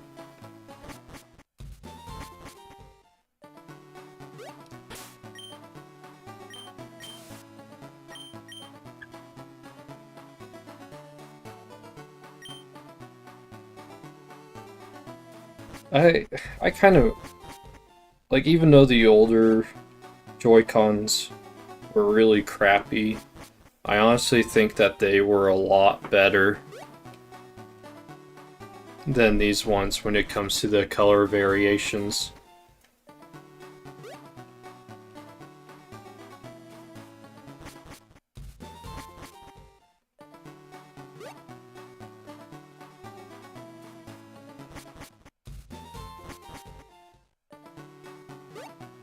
Exactly. Like, these could be all black for all I care. But, like, if they could release, like, a Splatoon Raiders special edition where, like, the right side has Shiver, the left side has Fry, and then have, like, a Joy-Con grip controller to go with it, like a package deal or something, and have Big Man in the middle with his fins on both sides as well. That would be like a really cool special edition thing. Obviously that's like too good of an idea for Nintendo to actually do.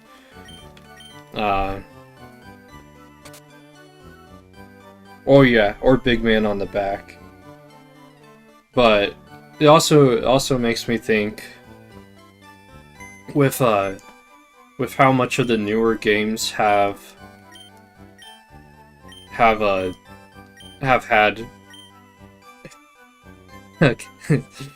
Amiibo. Yes, a lot of newer games have had amiibo release alongside them, or a little sooner or a little afterwards.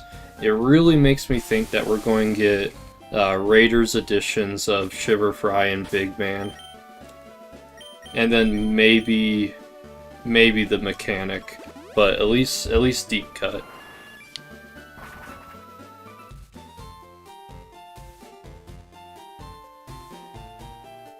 It makes me wonder what it would unlock on.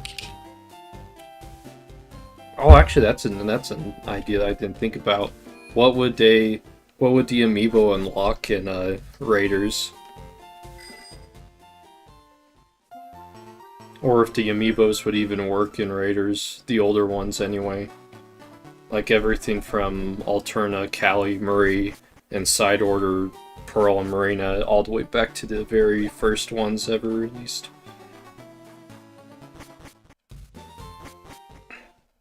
I don't know. I guess we'll find out sometime within the next few months.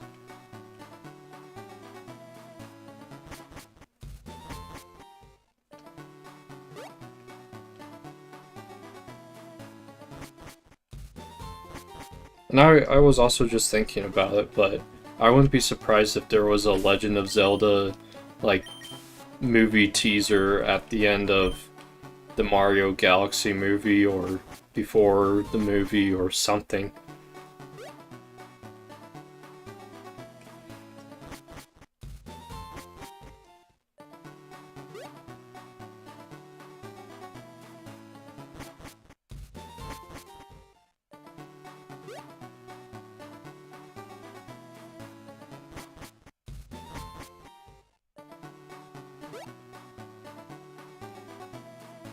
Hmm.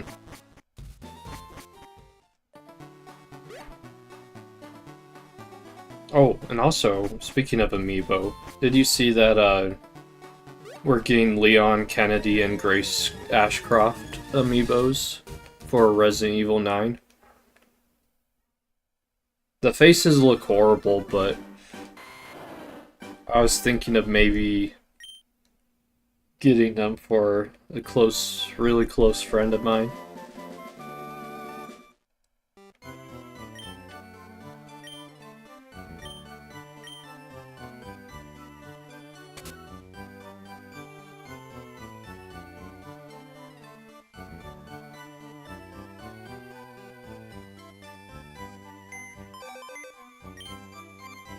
Oh, was he playing Smash on the 3DS? I could never get the hang of it. I never liked the controls.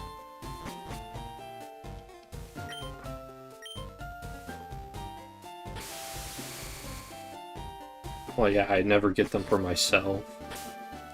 Unless they actually did something in-game. But by the... When did those even release?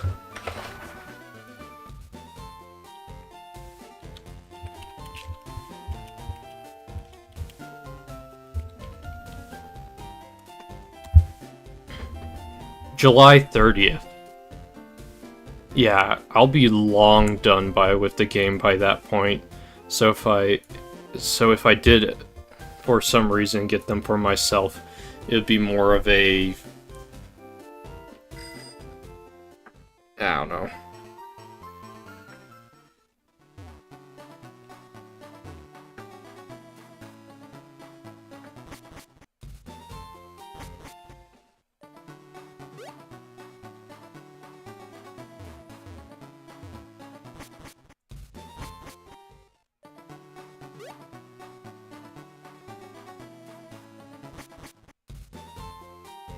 Drifting.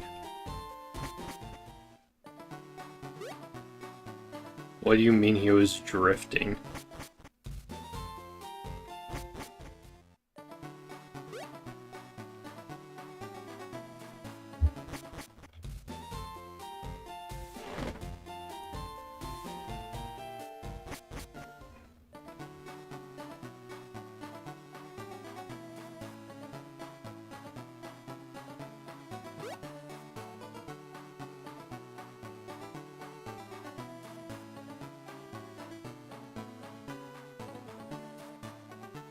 Oh, controller drift.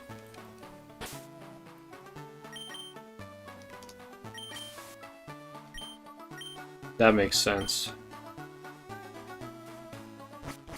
On the wired one, too. Oof.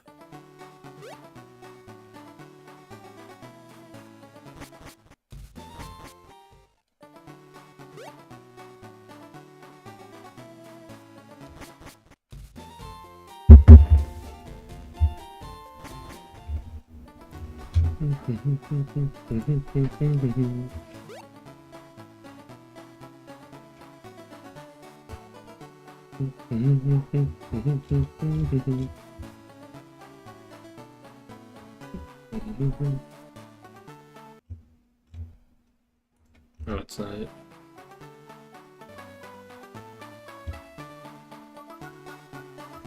That's probably it. Okay.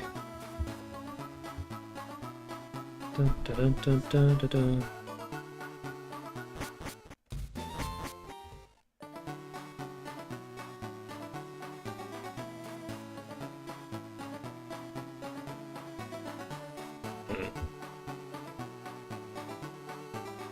Weird. Okay.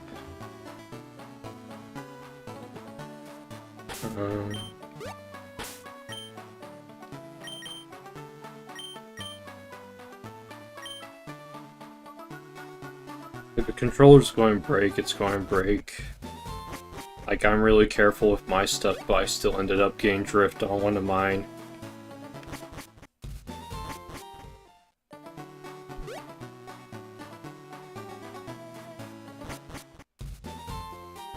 Oh, yeah. As much as I love buying stuff from the pre-owned market, there's just some things that's better just buying things new. And controllers has always been one of those things.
I would honestly say good luck getting Ruby and Sapphire from him. Those games are crazy expensive now.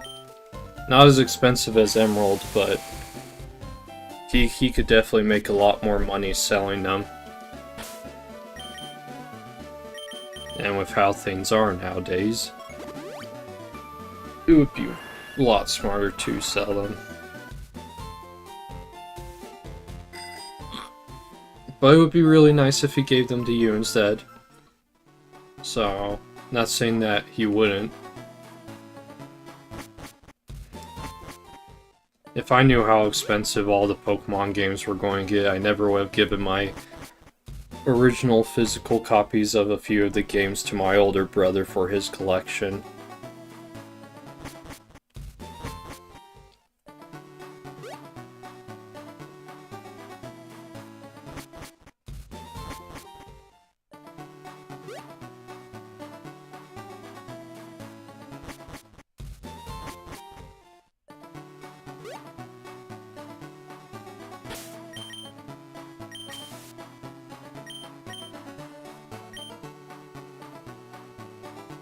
Sun and Moon, honestly, I never want to play those games again.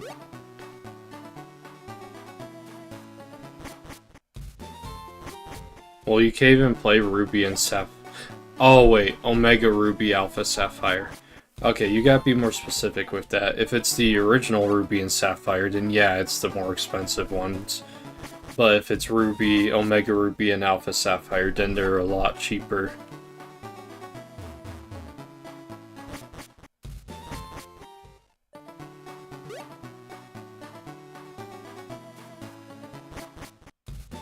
I still think Emerald's the best version of Hoenn, though. Like, I love Omega Ruby and Alpha Sapphire, like, they're definitely a lot better than the original Ruby and Sapphire. But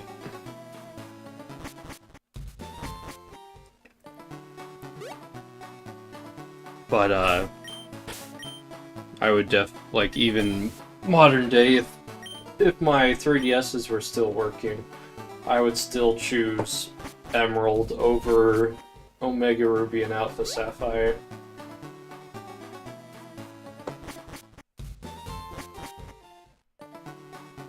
And until Fire Red and Leaf Green with the Deoxys event came out, those games, Omega Ruby and Alpha Sapphire, was the only way to get Deoxys in the modern day without cheating.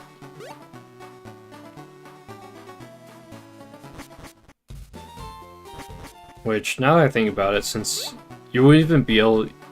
Yeah, you probably won't even be able to get the original Pokemon from your 3DS to your Switch anyway, because... Well, I don't know if Pokemon Home, Pokemon Bank, how that works if it's a hacked 3DS, because neither of mine are hacked, but you can't download Pokemon Bank anymore.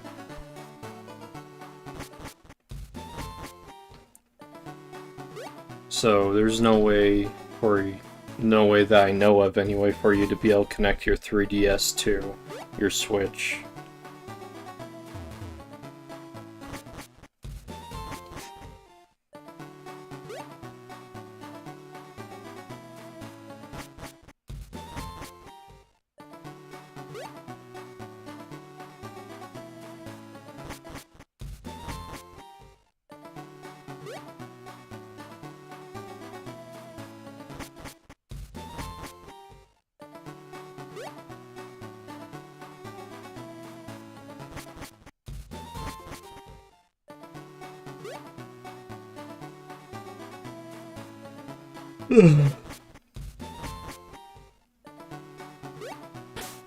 Like I said, I don't know if a hacked 3DS would be able to.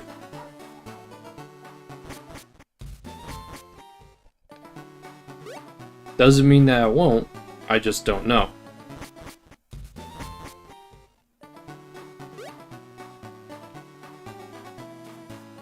I just never thought hacking my 3DSs would be something I would need to do. And I still honestly don't think I need to, because I already have all the games that I would want for the 3DS anyway. Well, plus all my DS games as well.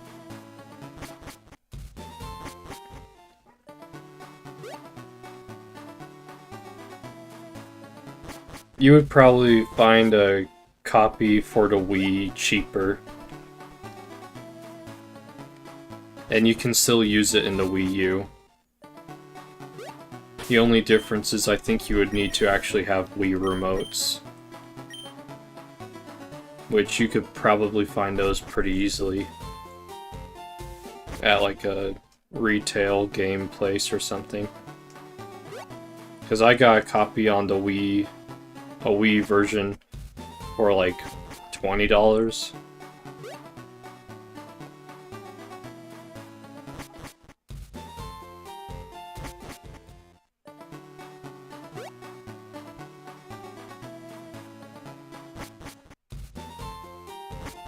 Then yeah,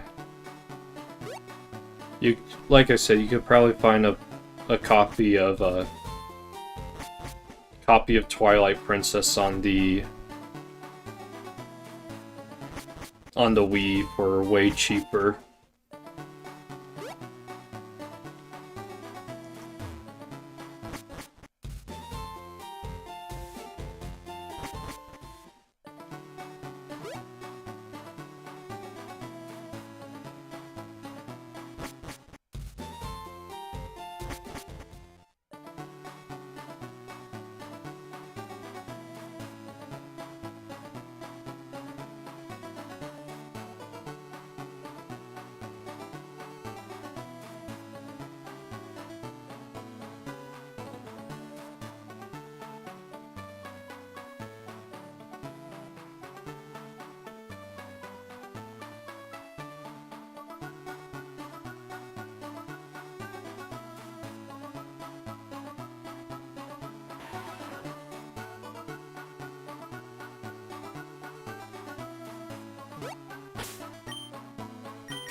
I need to pull my Wii U back out soon.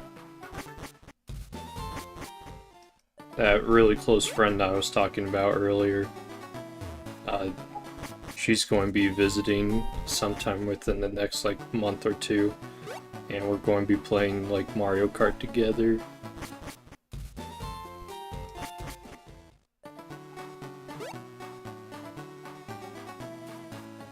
Oh, I thought you said you were going to. Or did I misread it and you said you were thinking of doing it?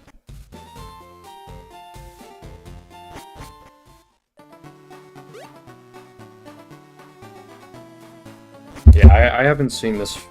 I haven't seen her in like 7 years. And I haven't. We just started talking again back in January.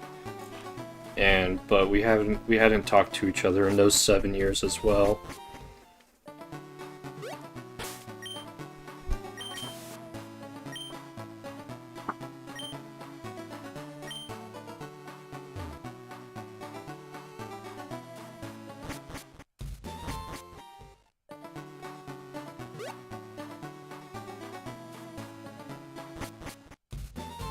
No. The Wii U that I bought from my friend, it was supposed to have a copy of Nintendo Land, but I took one look at the disc that he had for it, and I was like, I'm not getting that from you. And he was like, that's fair enough, and he just threw it away.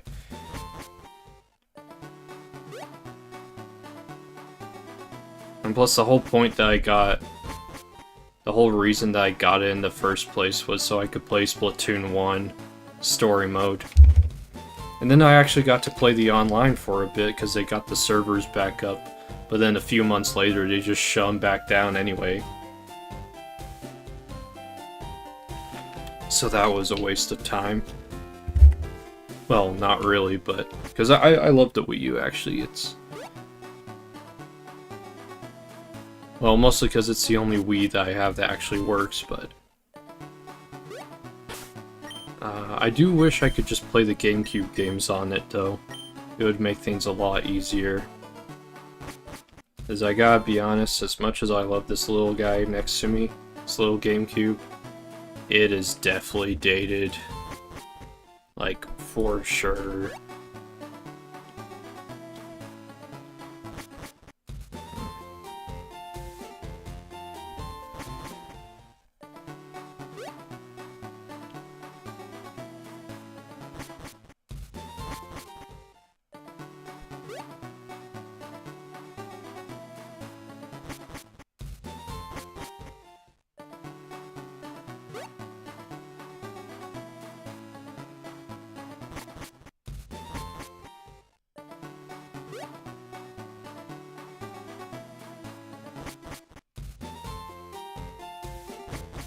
Yeah.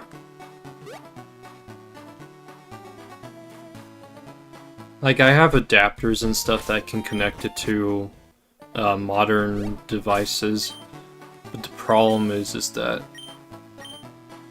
well, like I said earlier, I can't connect my capture card to it.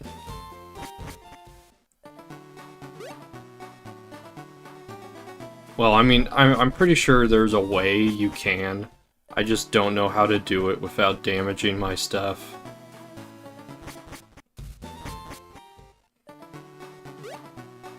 And but it also requires like all these adapters and stuff, and it's just a pain to deal with.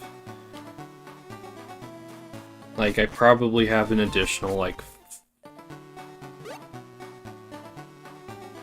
3 or 4 additional wires over here connected to my computer and my things just for the GameCube alone.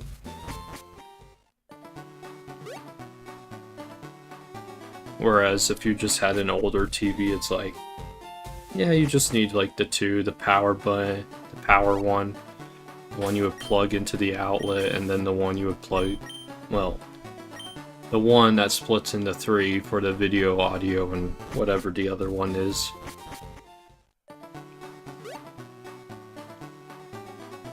Ugh.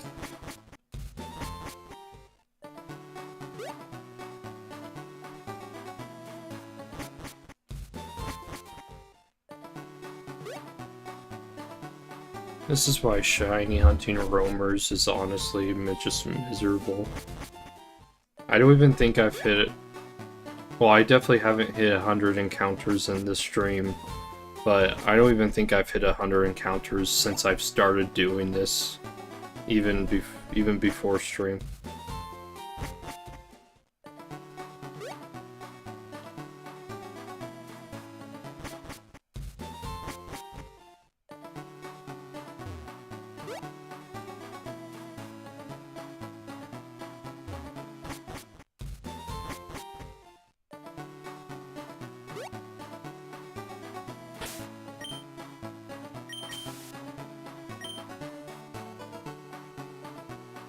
That's right, this is not broken for. Oh, I finally got like an actual carry case for my Switch 2. Because I got like a $25 gift card for Walmart for Christmas. And, well, originally I was waiting to save it for something else, but I already ended up getting that, completely forgetting that I had the gift card. So I saw that they had a carry case similar to the one I already have for my OLED. And so I was like, well, I like this one, so I used it and got the new case for like 10 to 15 bucks because of the gift card. I've actually never watched Samurai Jack. I know my older brothers did, but yeah, I think it was just right before my time.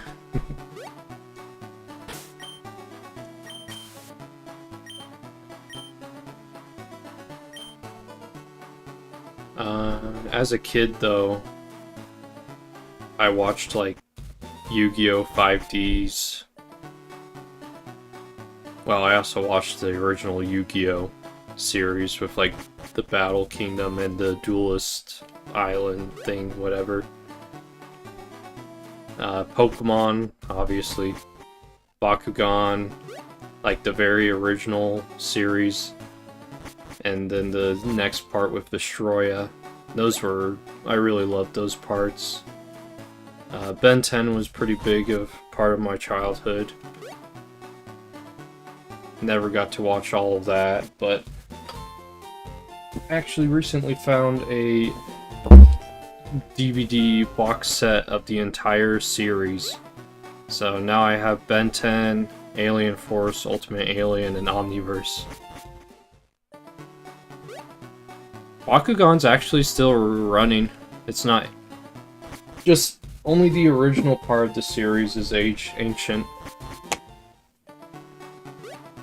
But I took a look at what's currently going on, and apparently they like decided to redo the original series. But they've just like made all the characters not nearly as good as they were. Or as I remember anyway. And overall the remake of it just sucks.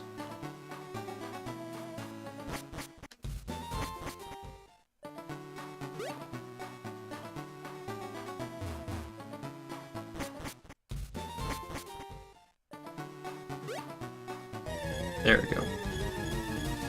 Let's see, not shiny.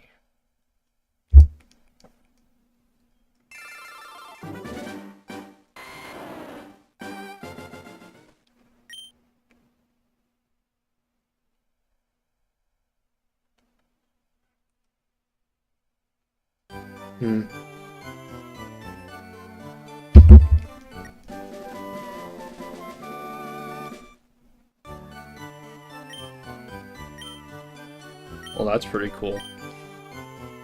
The only time... Was that supposed to be like a one of those Valentine's Day things? You know, like where you would bring in like a little card and a little piece of candy for everyone, right? But some people would go like the extra step and bring like a toy or something.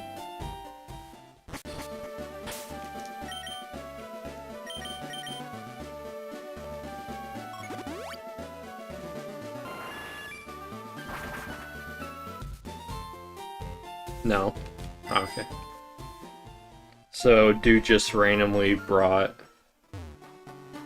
everyone Beyblades or Bakugan. Just randomly. Maybe birthday then? But then it's like, why would you gift everyone else something? Oh well, who cares? It was kindergarten. That was like 100 years ago.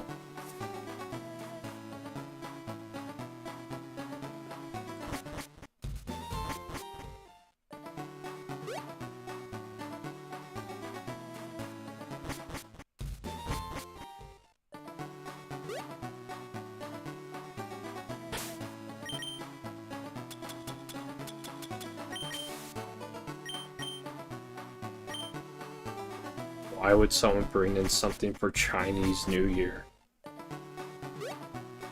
Was the kid Chinese then?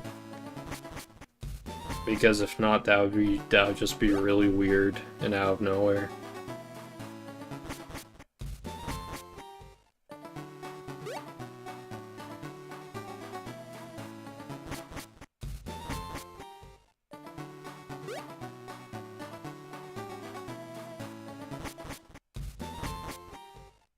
Okay, then maybe, possibly then.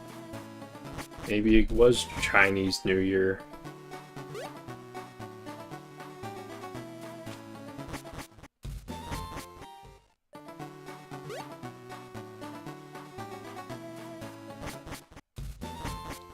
I actually do have a memory of someone bringing in, like, I think it was like a tiny stuffed...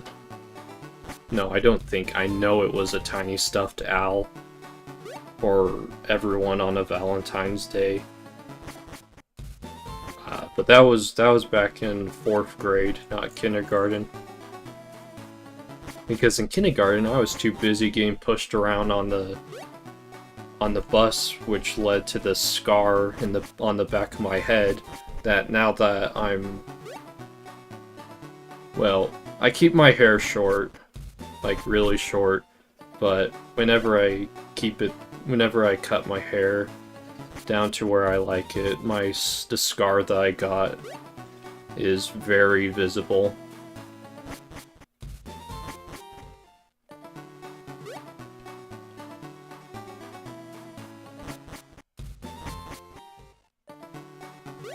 But anyway, that I don't really want to talk about that memory.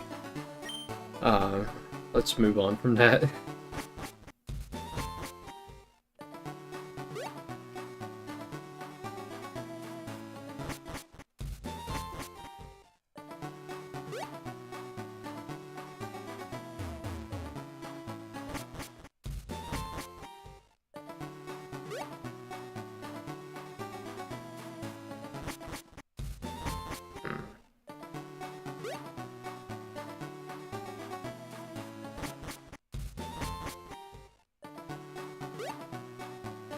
Yeah.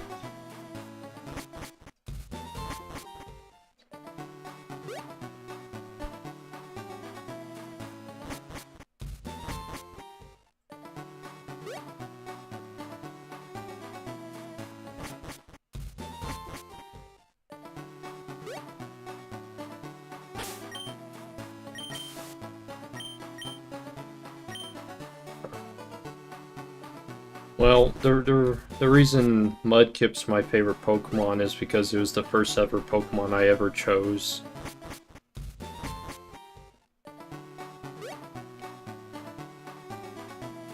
In Emerald. And then the reason Bulbasaur is one of my favorites too is because it was the first starter I ever chose in Fire Red, which was the second Pokemon game I had ever played.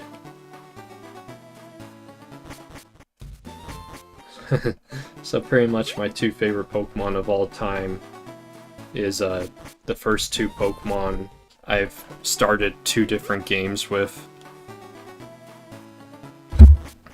Which, fun fact, Emerald, I got Emerald from my older brother when I was a young warthog. And then Fire Red, I actually got a copy of it from my Japanese friend at the time. Well, I mean, I'm pretty sure we still consider each other friends. I just haven't seen him since 2nd grade.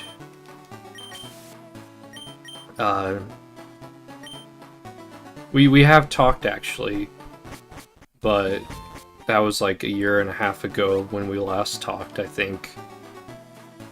But he was always a good friend. I wish I could have done more with him, but it's whatever.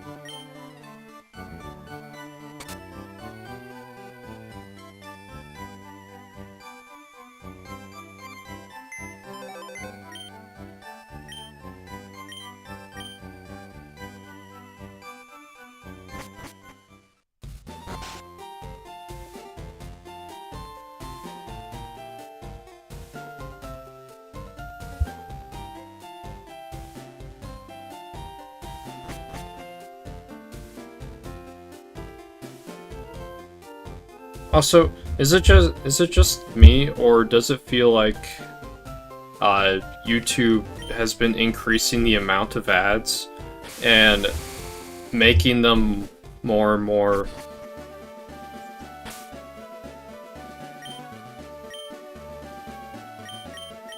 well, I mean, that's not too bad.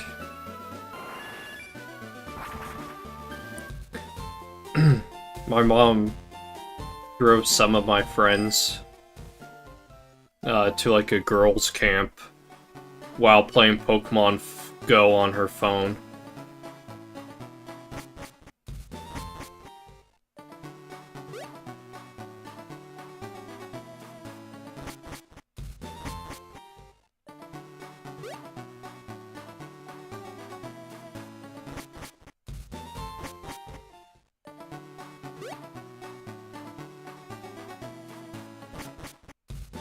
And one of them, she still reminds me every single time she sees me that my mom drove her to and from camp while playing Pokemon Go.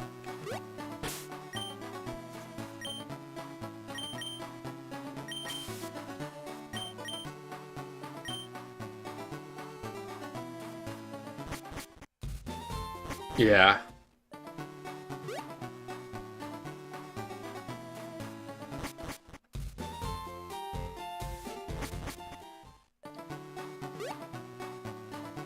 Oh, that was a fast encounter.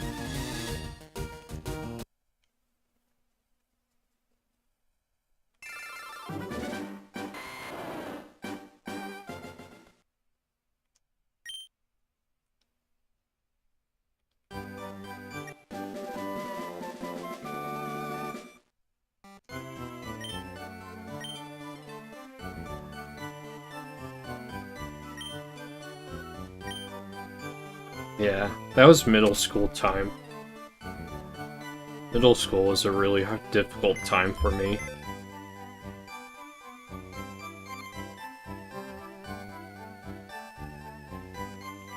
But I did have...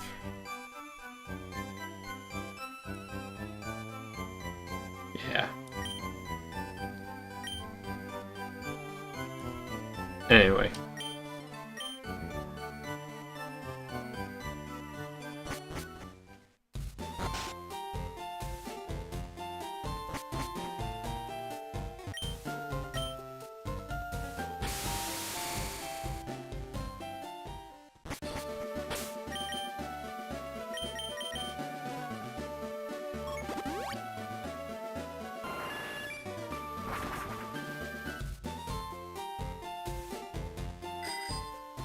I just don't really want to talk about middle school. Other than that friend who's planning on visiting me soon, Honestly, middle school was just absolutely miserable.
I used to think Golduck was cool.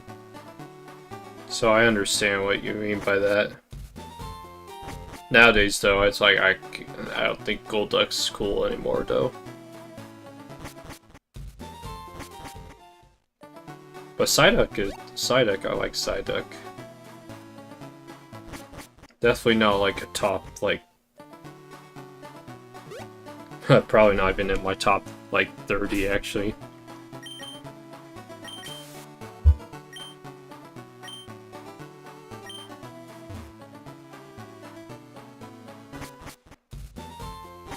Oshawtt's understandable. Bird's not too bad, but then at the same time, I guess maybe that's around the time that people start doing the Furret walks thing. Where Furret would just be walking.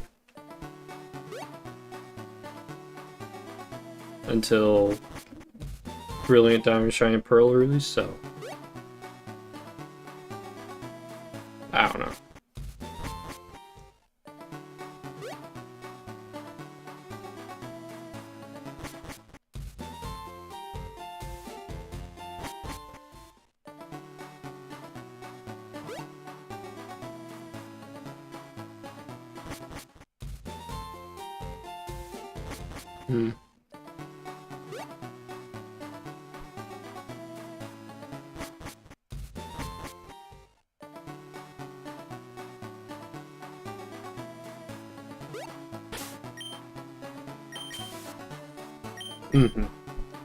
That pick's always been my favorite of the three Unova starters.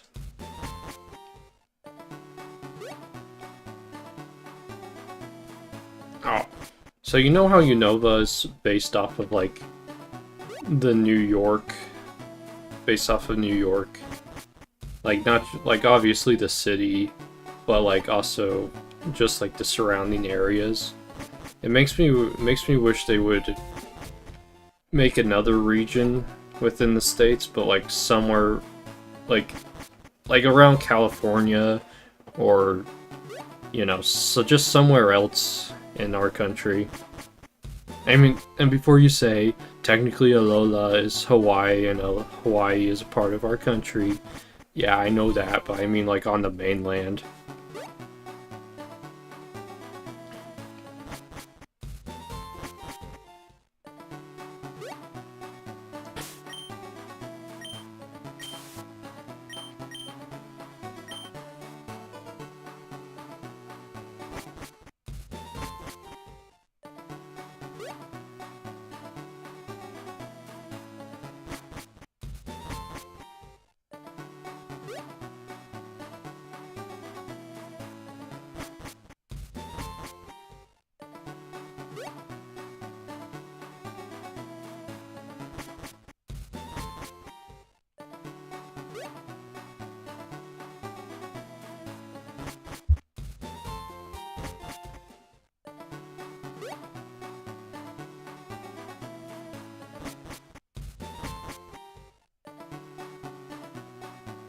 Oh, it definitely would have been a better idea to have the movie studio be in California than it would be New York.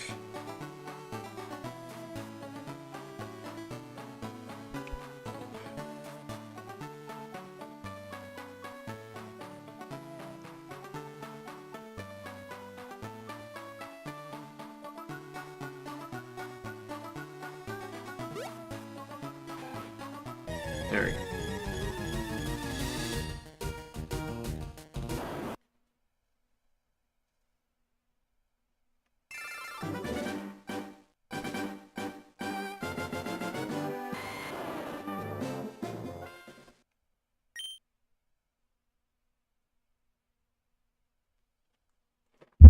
Alright.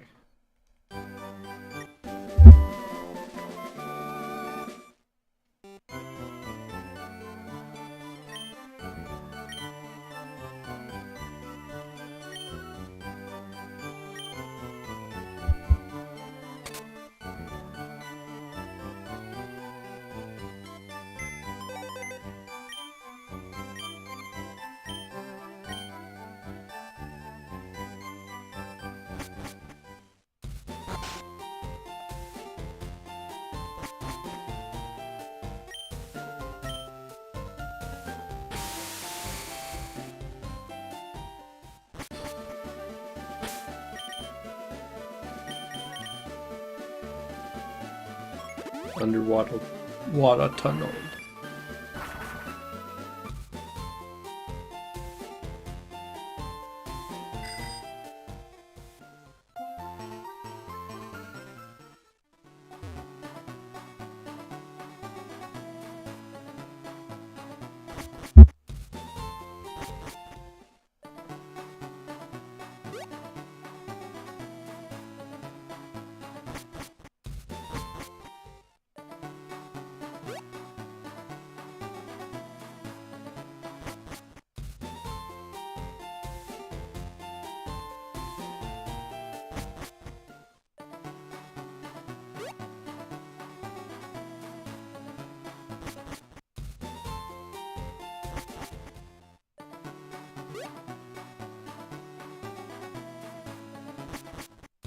Obstagoon is a cool Pokemon.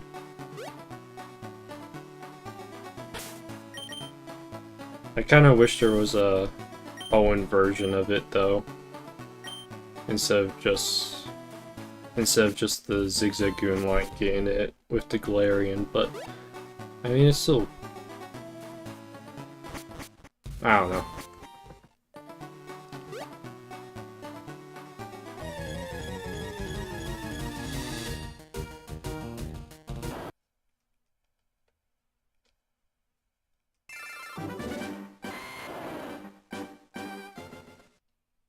Yeah.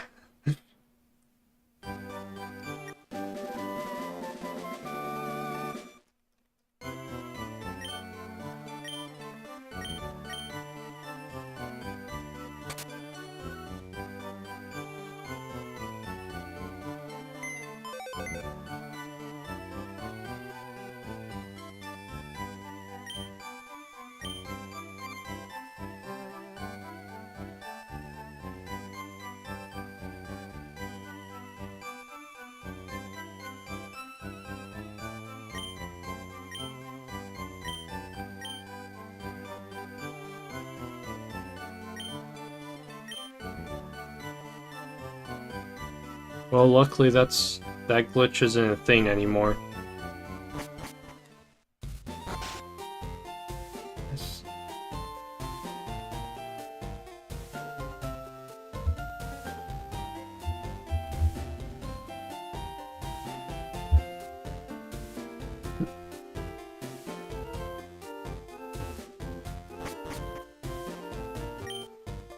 Okay, I'll probably do one more encounter and then I'm going to get off for today.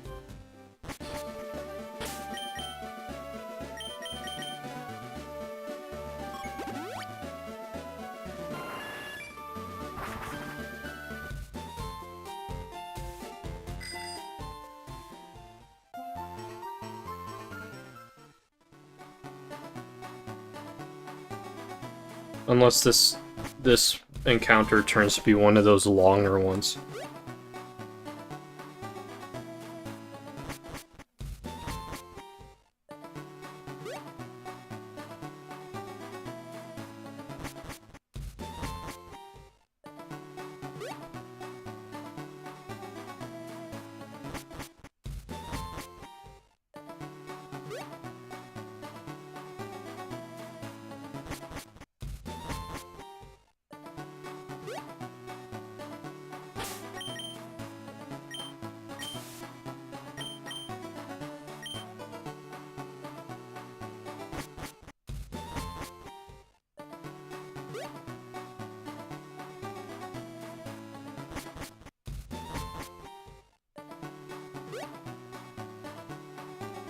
Okay, that was fast.